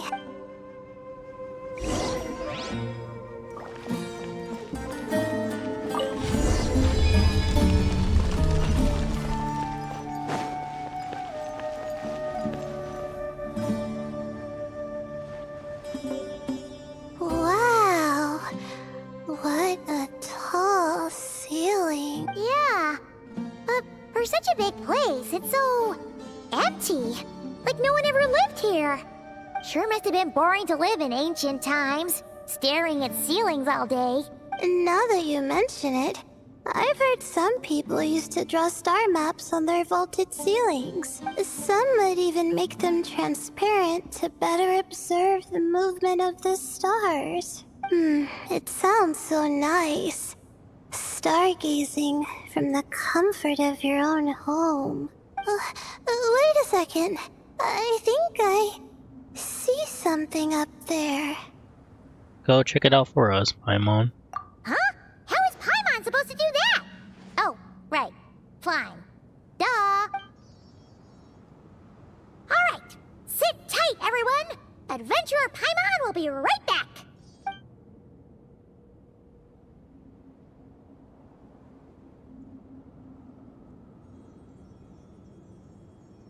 Okay. So, there's nothing super special up there. Just a couple of shelves, tables, jars, and scrolls. And a whole bunch of dust, dirt, and sand. You really want to search through all that stuff? Of course. The more dirt, the better the treasure. Well, when you put it that way... Come on then, let's see what we've got. Paimon's hoping for something super valuable. It's a little high up, so be careful. Thanks. I'll stick close.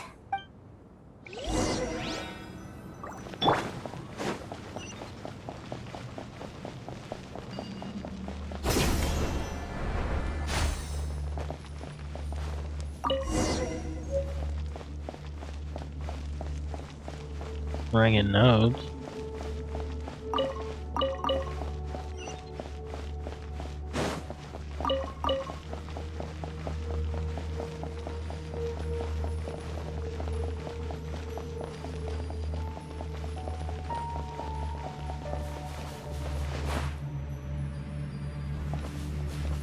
Well, I am so sorry.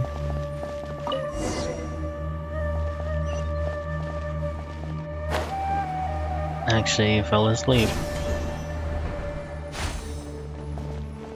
That's embarrassing. I'm very sorry.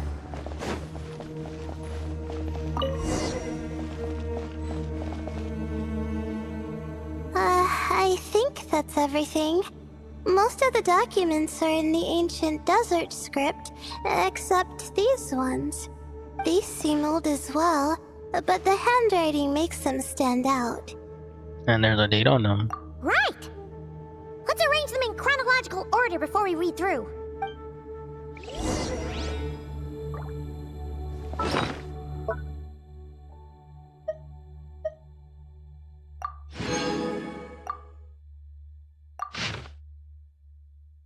Oh, cool. As luck would have it, a previous unrecord ruin came upon me by chance. It is proof positive that my effort to overcome the relentless obstruction of the Mahamata have all been worth it. The academia aversion to the desert has grown to comedic proportion. The unknown is our playground while Akasha shackles us, and those who hide behind shackles. What is this? What is it exactly? that they fear. I won't be leaving this place anytime soon. I discovered a number of sites worth exploring, and it would be remiss of me not to seize this opportunity. It won't be easy to tell days from nights, since I'm cut off from the outside world. If I am to avoid losing myself in the unknown, I must not forget to mark the passage of time. Record on the morning of the 10th of May. And this is the 13th of May. Senior scholar fell and hurt himself, typical of someone from the place, always gazing skyward, never at their feet. I'm guessing the obscuring cell must have been one of King Desert Pride's creation, judged by how many of them there are around here. Thankfully, the injury was limited to a few scratches and a mild dislocation. After I popped the bone back into place, I had him lie down and rest. This whole thing was set up back a while, but perhaps... Oh, this whole thing will set us back a while, but perhaps that's not such a bad thing. For those like him who lack the skills, doing nothing might be the best contribution they can make. By treating him, he brought up that tired old topic, asking me to join the Darshan. Once more, I firmly refused. Medical students find safety in confronting themselves to a single field. What good would that do me? It's only been a few days, but I've already made significant progress. There are numerous writing here and the 7 pillars, each one captivating and exciting in its depth and details. Now that the senior is no longer holding me back, I can finally work at a faster pace. It is noon on the 16th of May. The appearance of the Ibis King was a pleasant surprise, though not as pleasant as one might expect. He's a skilled storyteller, but he loses steam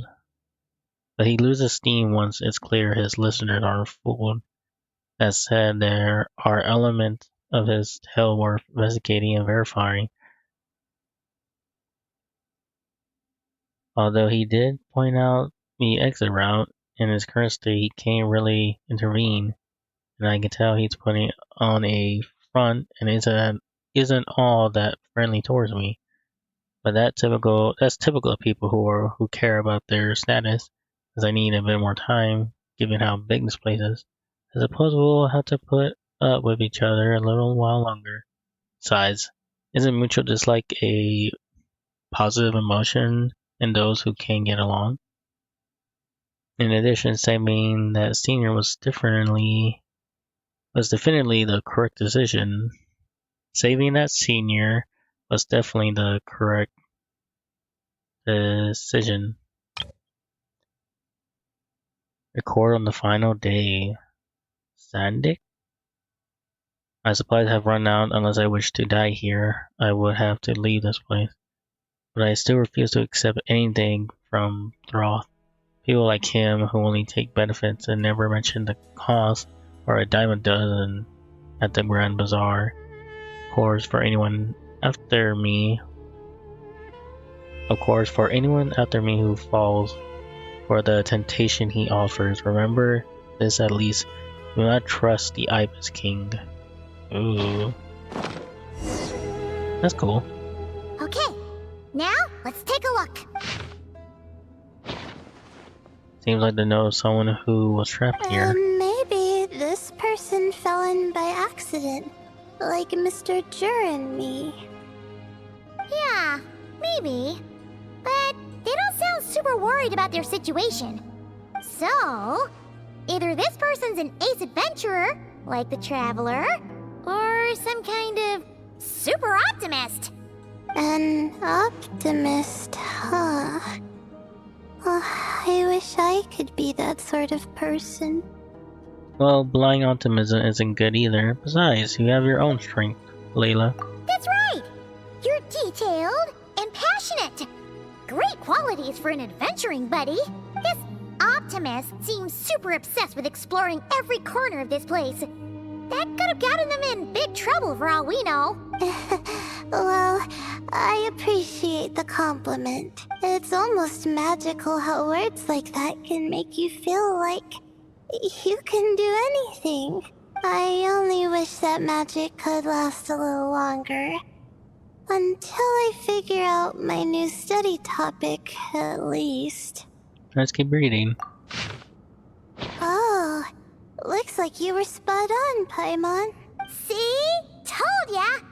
That's what happens when you don't think things through. And all this talk about seniors and juniors. He was a student just like you, Layla. Whew, he sure talks a big talk for a student, though. You'd think he was some kind of old scholar instead. Huh. What is it? Did Paimon say something wrong? No, I was just thinking. And this might sound rude, but the way this person speaks is just so... Cold? You noticed too. I mean, it's good that he helped treat his companion's wound, but it didn't seem like it was out of kindness. More like he was looking out for his own self-interest, or thought he could get something out of it. I don't know. Maybe I'm reading too much into it. No, you're right. He didn't even mention his companion on the previous page. Yeah. If you're both in this dangerous situation together, wouldn't you mention them at least once?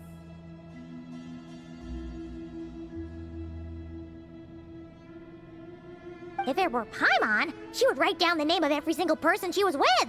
No one would be able to get away. Well, you'll all be stuck here together, so... Actually, I find Paimon's approach quite sensible. It makes sense from a safety perspective, too. I took a short nap again. That way, if anyone came to the rescue, the notes would be able to tell them everything they needed to know. Whoa! That's genius-level thinking! Well, I learned that from Madame Farazan, actually. I'm not speaking from personal experience or anything. It's a very useful tip. Thanks, Cheech. Oh, no! I'm just a student. It's fine! You taught us something, so you're our teacher. Simple as that. Anyway, from the looks of things, the student who left these notes behind was pretty weird. Let's keep reading. Whoa! Hang on! That's a lot of information. Paimon needs a moment to take this in. The Ibis King. So... did this person actually meet the Ibis King here? Never talked about the Ibis King before. Sorry. Who? Oh, you never heard of the Ibis King? Strange. Jeez, not again! Stop teasing her, Traveler! You know she was asking about Nefer. Anyway, Nefer's, a friend of ours. And she's mentioned the Ibis King before, but not in much detail. Paimon? Huh? Paimon handled that pretty well. Actually, she managed not to spill any of Nefer's secrets. Guess the boss of the curatorium has earned her respect, and then some. Oh, I see. Well, that's not too surprising. Most people in Sumeru know about King Deshret, and most in the academia have at least some knowledge on the 7 pillars. Legend has it, King Deshret ruled the desert at the head of several wise retainers, guiding their people to pursue the limits of wisdom.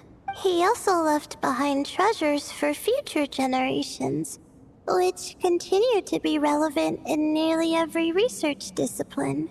Now, this message indicates this student and his senior were rescued by the Ibis King. But to think it's possible to meet him in a place like this... We don't know when these notes were written, but didn't the 7 pillars disappear a long time ago? There's something else that's odd. The Ibis King's form. Yeah! The notes made it sound like his powers were restricted. Also, the mention of this form? What is that supposed to mean? That's the cat? I'm not sure. Let's keep reading. Oh, this is the last page. There's even a signature at the end. Well, sounds like they made it out. Guess it was a happy ending after all. I hope so. Wait. But it says, the Ibis King cannot be trusted. Huh. Our friend said something similar. That the Ibis King was a liar. And the notes did make it seem like something wasn't quite right with him. Maybe he wasn't one of the 7 pillars at all, but some kind of con artist. 8,000 apologies, eminent lord. Paimon meant no offense. Great, Ibis King! If you heard that, Paimon didn't mean it! Please forgive her! Don't trap us here! I think Paimon raises a good point. Let's keep our guard up just in case. Alright, I think that's all the clues around here. How about we... Hello? Oh, it's Marak! That means Kaveh and the others should be around here, right? Hello? Anyone up there? Can you hear us? Yeah, we can! You know, sound travels just fine in an empty chamber like this. You don't have to shout. Of course, if you're shouting to express your excitement at being reunited, by all means, pretend I never said anything. Yelling like this is kinda exhausting. Come on, let's head back down.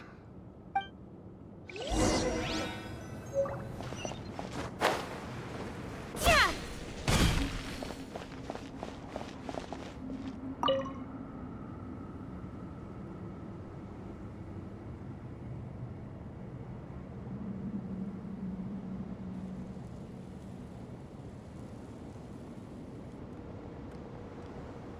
Wow, we all ended up in the same place, huh? Yeah, what a coincidence. Indeed. Or as I like to call it, the chai factor.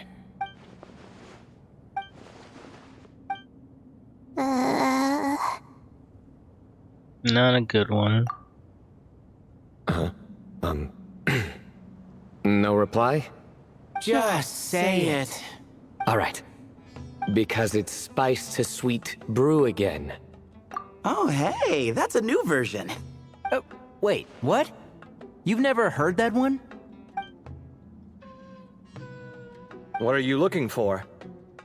A place to sit and read my book. Oh, great. What else is new? Well, looks like everyone made it through unscathed. Let's take this chance to get some water, rest a bit, and discuss what we learned. Sound good? Yeah, let's debrief.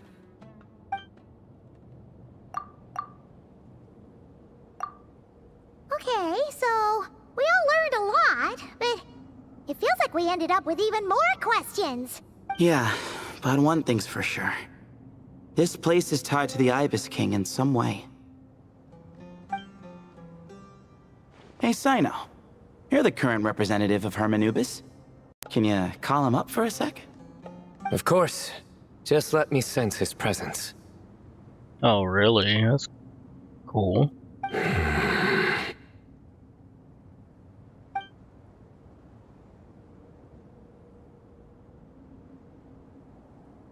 Just kidding. I can't sense him at all. Okay. That was a good one. Jeez, Sethos. Did you set him up for that one? What are you, a two-man act? Wow, good one. Sorry, Hermanubis isn't like the Ibis King. He can possess me, but I can't talk to him whenever I want. Oh, truly? Does that mean he's gone? I would have liked to reminisce about old times with him. Oh, that's cool. Ah, the cat! It speaks! Of course it speaks. In fact, it is not an it at all. You do me a great offense. My apologies. Esteemed cats, sir? Oh, this little contraption is still here. Contraption? No, this is Marak. Which means you do his assistant a great offense. Huh? Well, I didn't mean... Well, I apologize. I wasn't referring to this Marak, but rather the thing that operates it. King Deshret was quite partial to it. I have forgotten what it was called. It must have had an official name, albeit in the old tongue. Even if I did remember, I would need to translate it into modern language. Ah, it's not important. Marak's a fine name. Even better than the original, if you ask me. Who thought of it? And the remodeling, quite well done indeed. This Marak looks much happier in its current form. Oh, and the components should have model numbers written on them. You can look them up if you're curious. This cat talks a lot. Quite the one-sided conversation. Is this what the Ibis King was like? He seems quite eloquent. I wonder if he plays cards. Ha! I knew Marak was a great name. Go me. Aw, that's cool. Let's see, what page was I on again? Should have brought a bookmark. Screw you, I hate them. That all went over Paimon's head. So when the notes mention being off with the Ibis King, it was because he's in the form of a cat. Hello, Thoth. Hello indeed. For you to know my name. Yes, I was not mistaken. You are special among your companions. But you are all guests. It is only proper to invite you in. Come then, this way.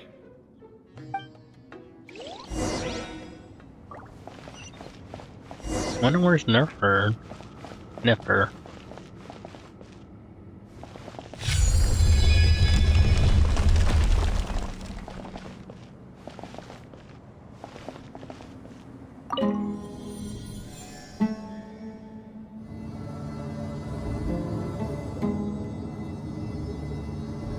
He's a cute little kitty.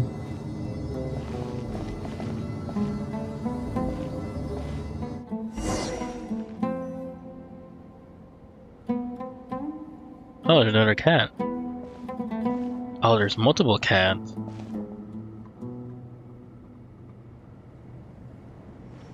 Welcome to my humble abode. Oh, your house sure is spacious, Lord Ibis King. I fear it's not quite what it used to be. In fact, it has long ceased to be my home at all. It belongs to the descendants of the cats I once raised. Such adorable creatures, aren't they? Take the one I'm borrowing here, for instance. A chubby fellow with such lovely fur. Anyway, tradition dictates that a special guest such as yourself be presented with a gift. Alas, it's a first-come, first-served basis, you see. I fear with the passage of time, none are left. What? So the treasure's gone already? Treasure, you say? Not an inaccurate description. Gifts and treasure. Are you talking about in a literal sense? Yes, and no. I have the power to grant gifts inaccessible to the masses. The only requirement is answering a question. Not a bad deal, yes? Of course, my questions were given unto me by King Deshret, who in turn received them from the Mistress of Flap. What causes our rise and fall? Oops, I am very sorry. Let's go back. Of course, my questions were given unto me by King Deshret, who in turn received them from the Mistress of Flowers. There are 3 and no more. Interesting. What causes our rise and fall? What obliterates love and hate? What determines truth and falsehood? The more he talks, the less Paimon understands. I see. That must mean Gudars and Makaira managed to answer 2 of the 3. Another who understands. Oh, so that's the event those 2 slabs are depicting. Ah, priests and their records. A singular obsession, and quite boring too. After being imprisoned within Aru, I could, on occasion, take the form of a cat to converse with those around me. But I despised speaking to them. No conversational skills whatsoever. Now, humans like you who stumble in here from time to time, you are much more interesting. Hold on! We're getting off topic again. The 3 questions you just mentioned? What are they for, exactly?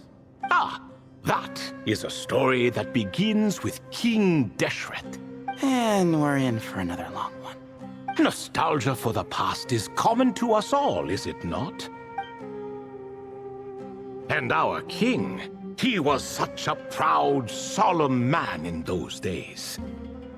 He watched us speak of the present and the future, of the wisdom we possessed or were about to obtain.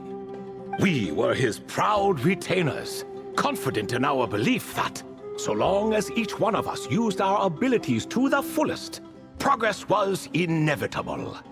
Yet, King Deshret's ambition was not destined to be allowed in a closed-off world such as this.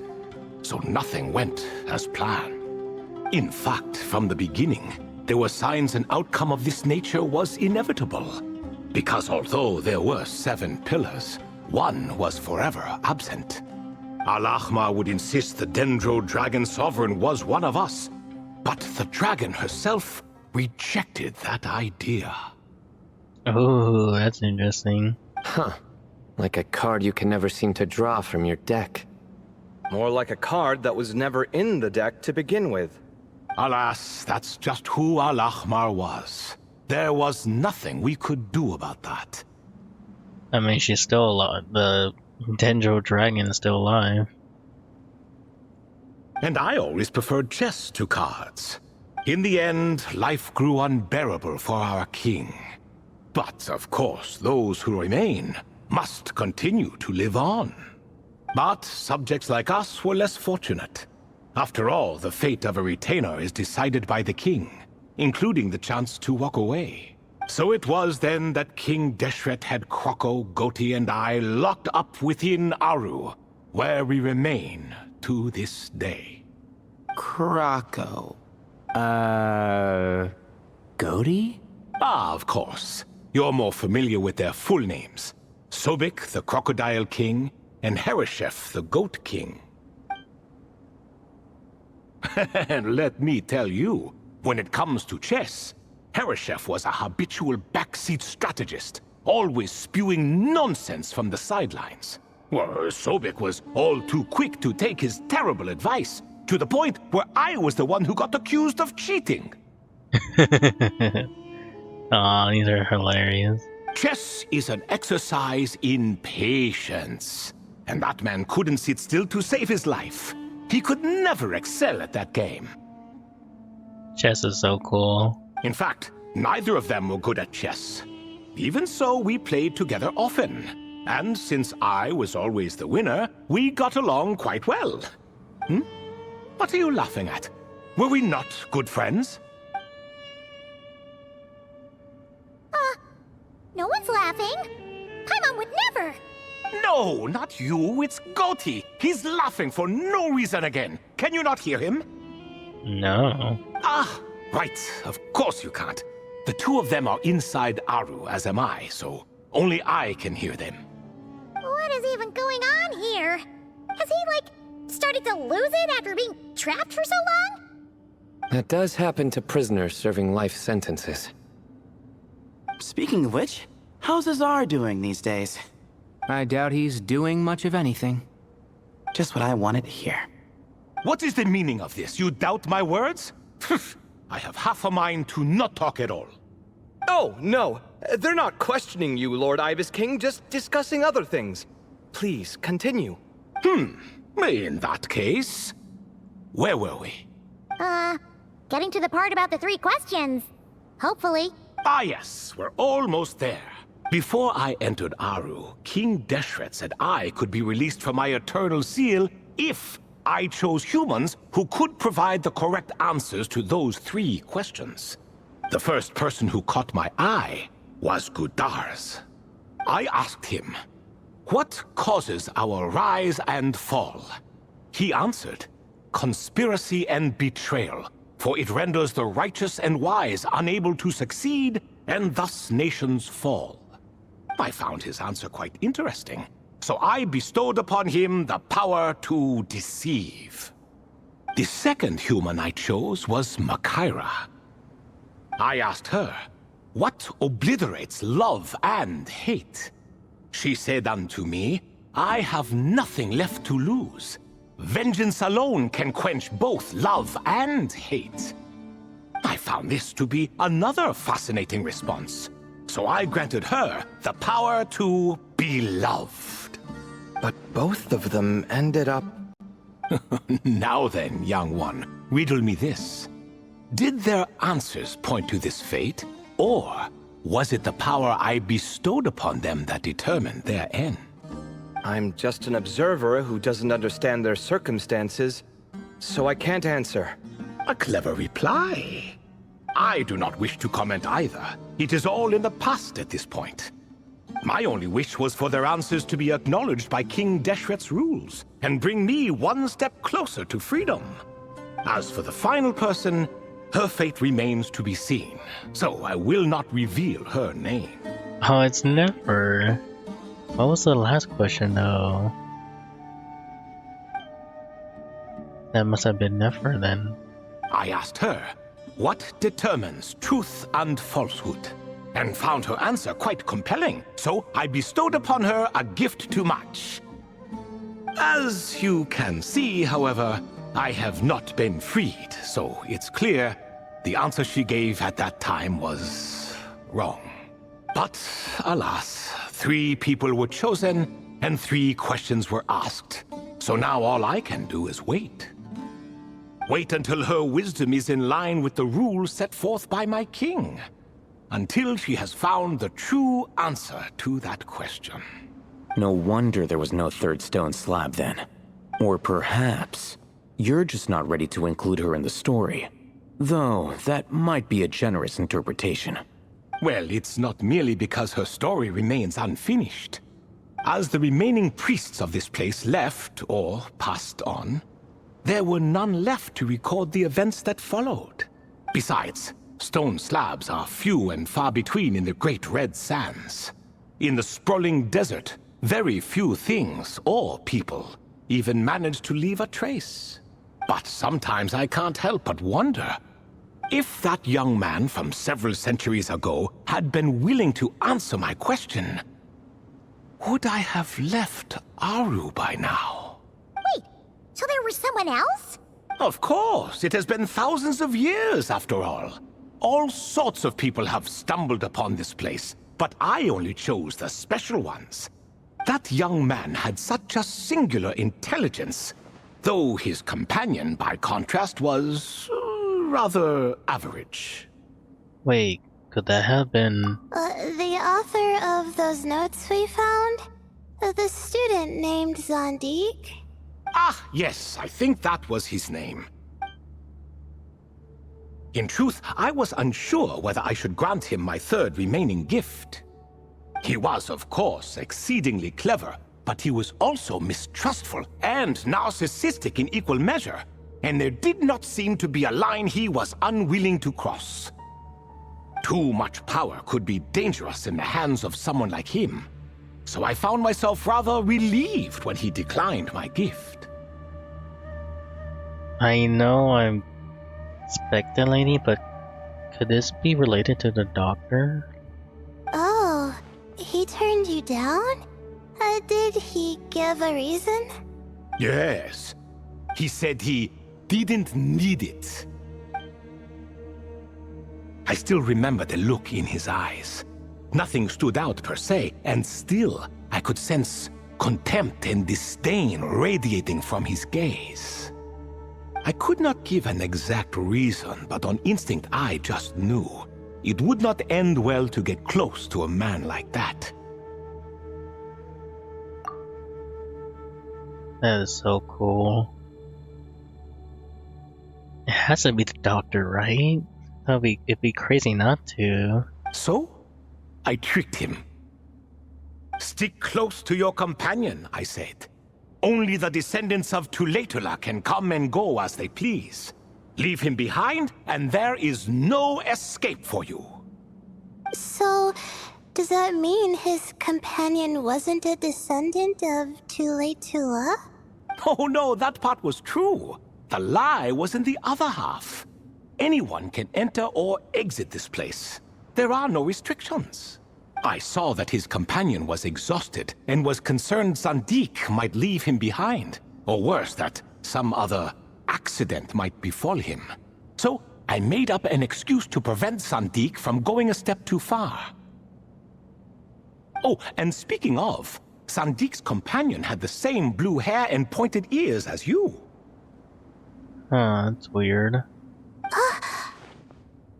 Wait, does that mean Layla's also a descendant of Tule Tula? Indeed. When Hermanubis founded that city, he took in many who had nowhere else to go.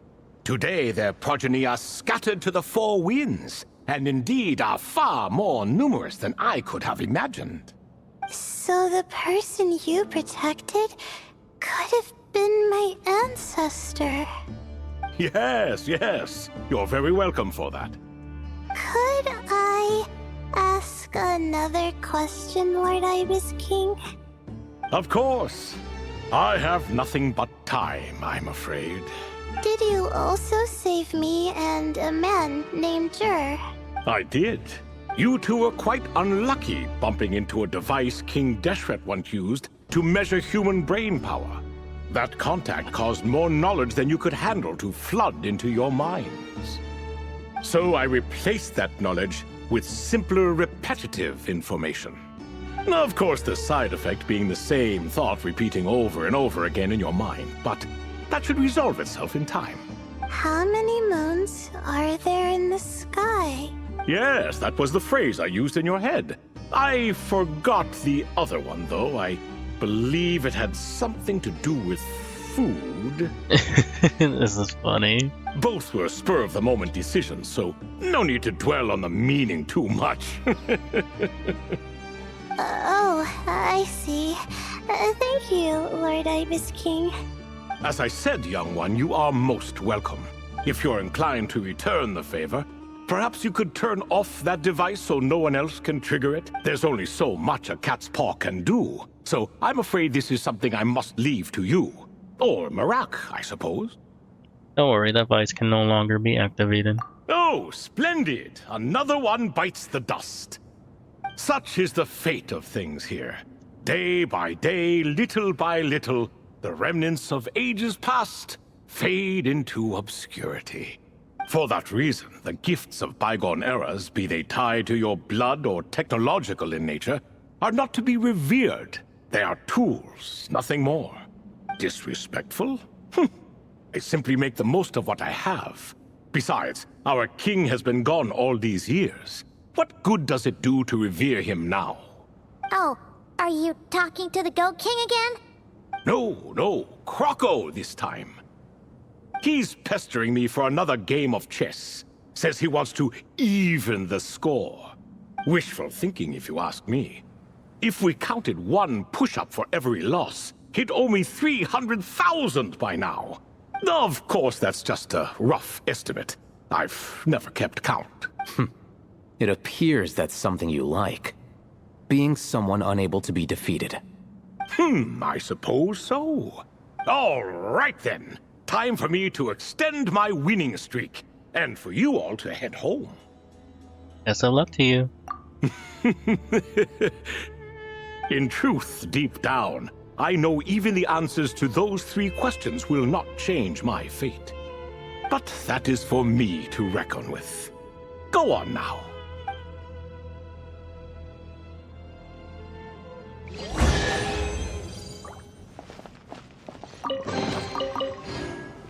Aww.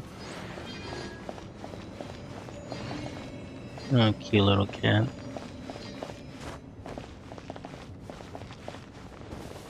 Oh, they're just stuck here? That's kind of sucks. Where are we though? Oh, we could come back here. That'd be cool.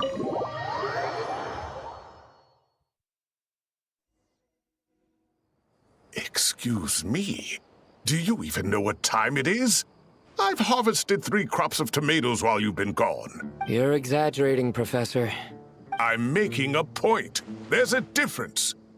Sincerest apologies for keeping you waiting, Professor Cyrus. Our mistake.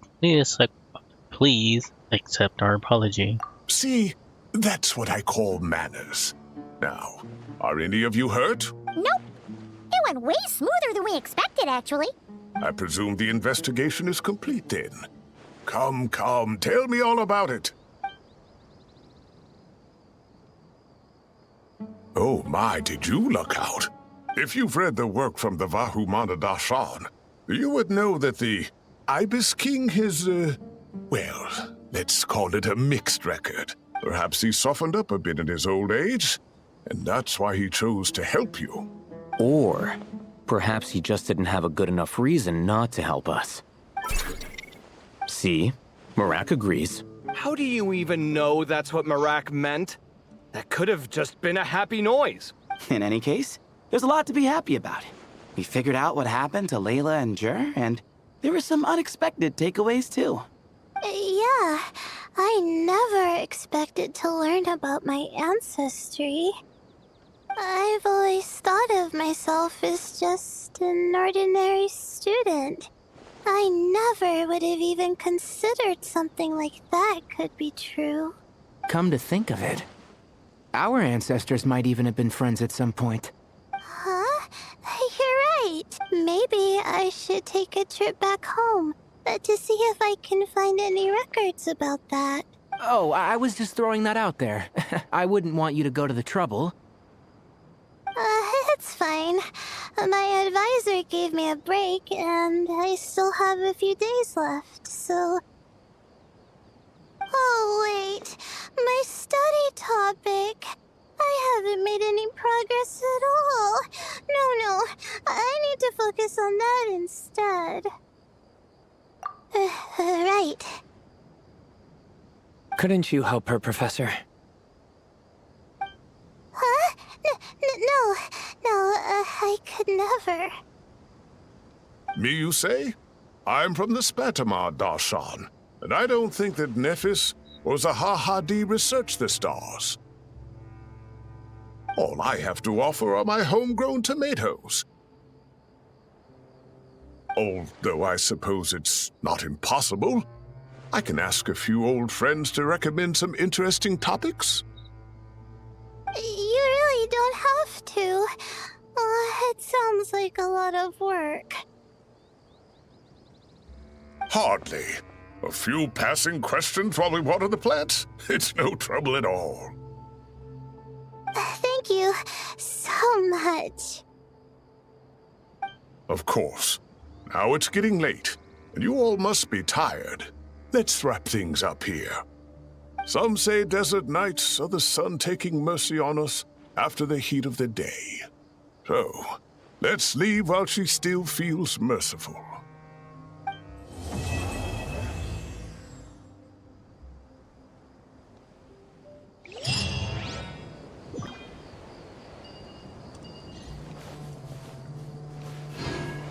And so I was right, it was a pretty short little story.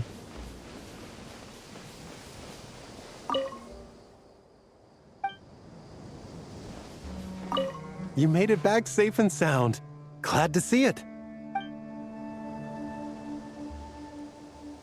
Is that it now?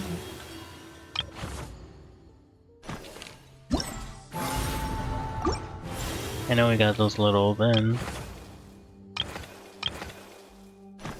I guess so. That would be more like plot heavy. I need to look up what that person's name was at say the Layla's ancestor. That other guy is very suspicious, but I'm probably thinking too much about it. Anyone who's been or who were watching the stream, thank you. And anyone who watches after, thank you again. might stream for the other little events, but who knows. Anyways, till next time, I'll see you guys later, and have a good rest. Goodbye.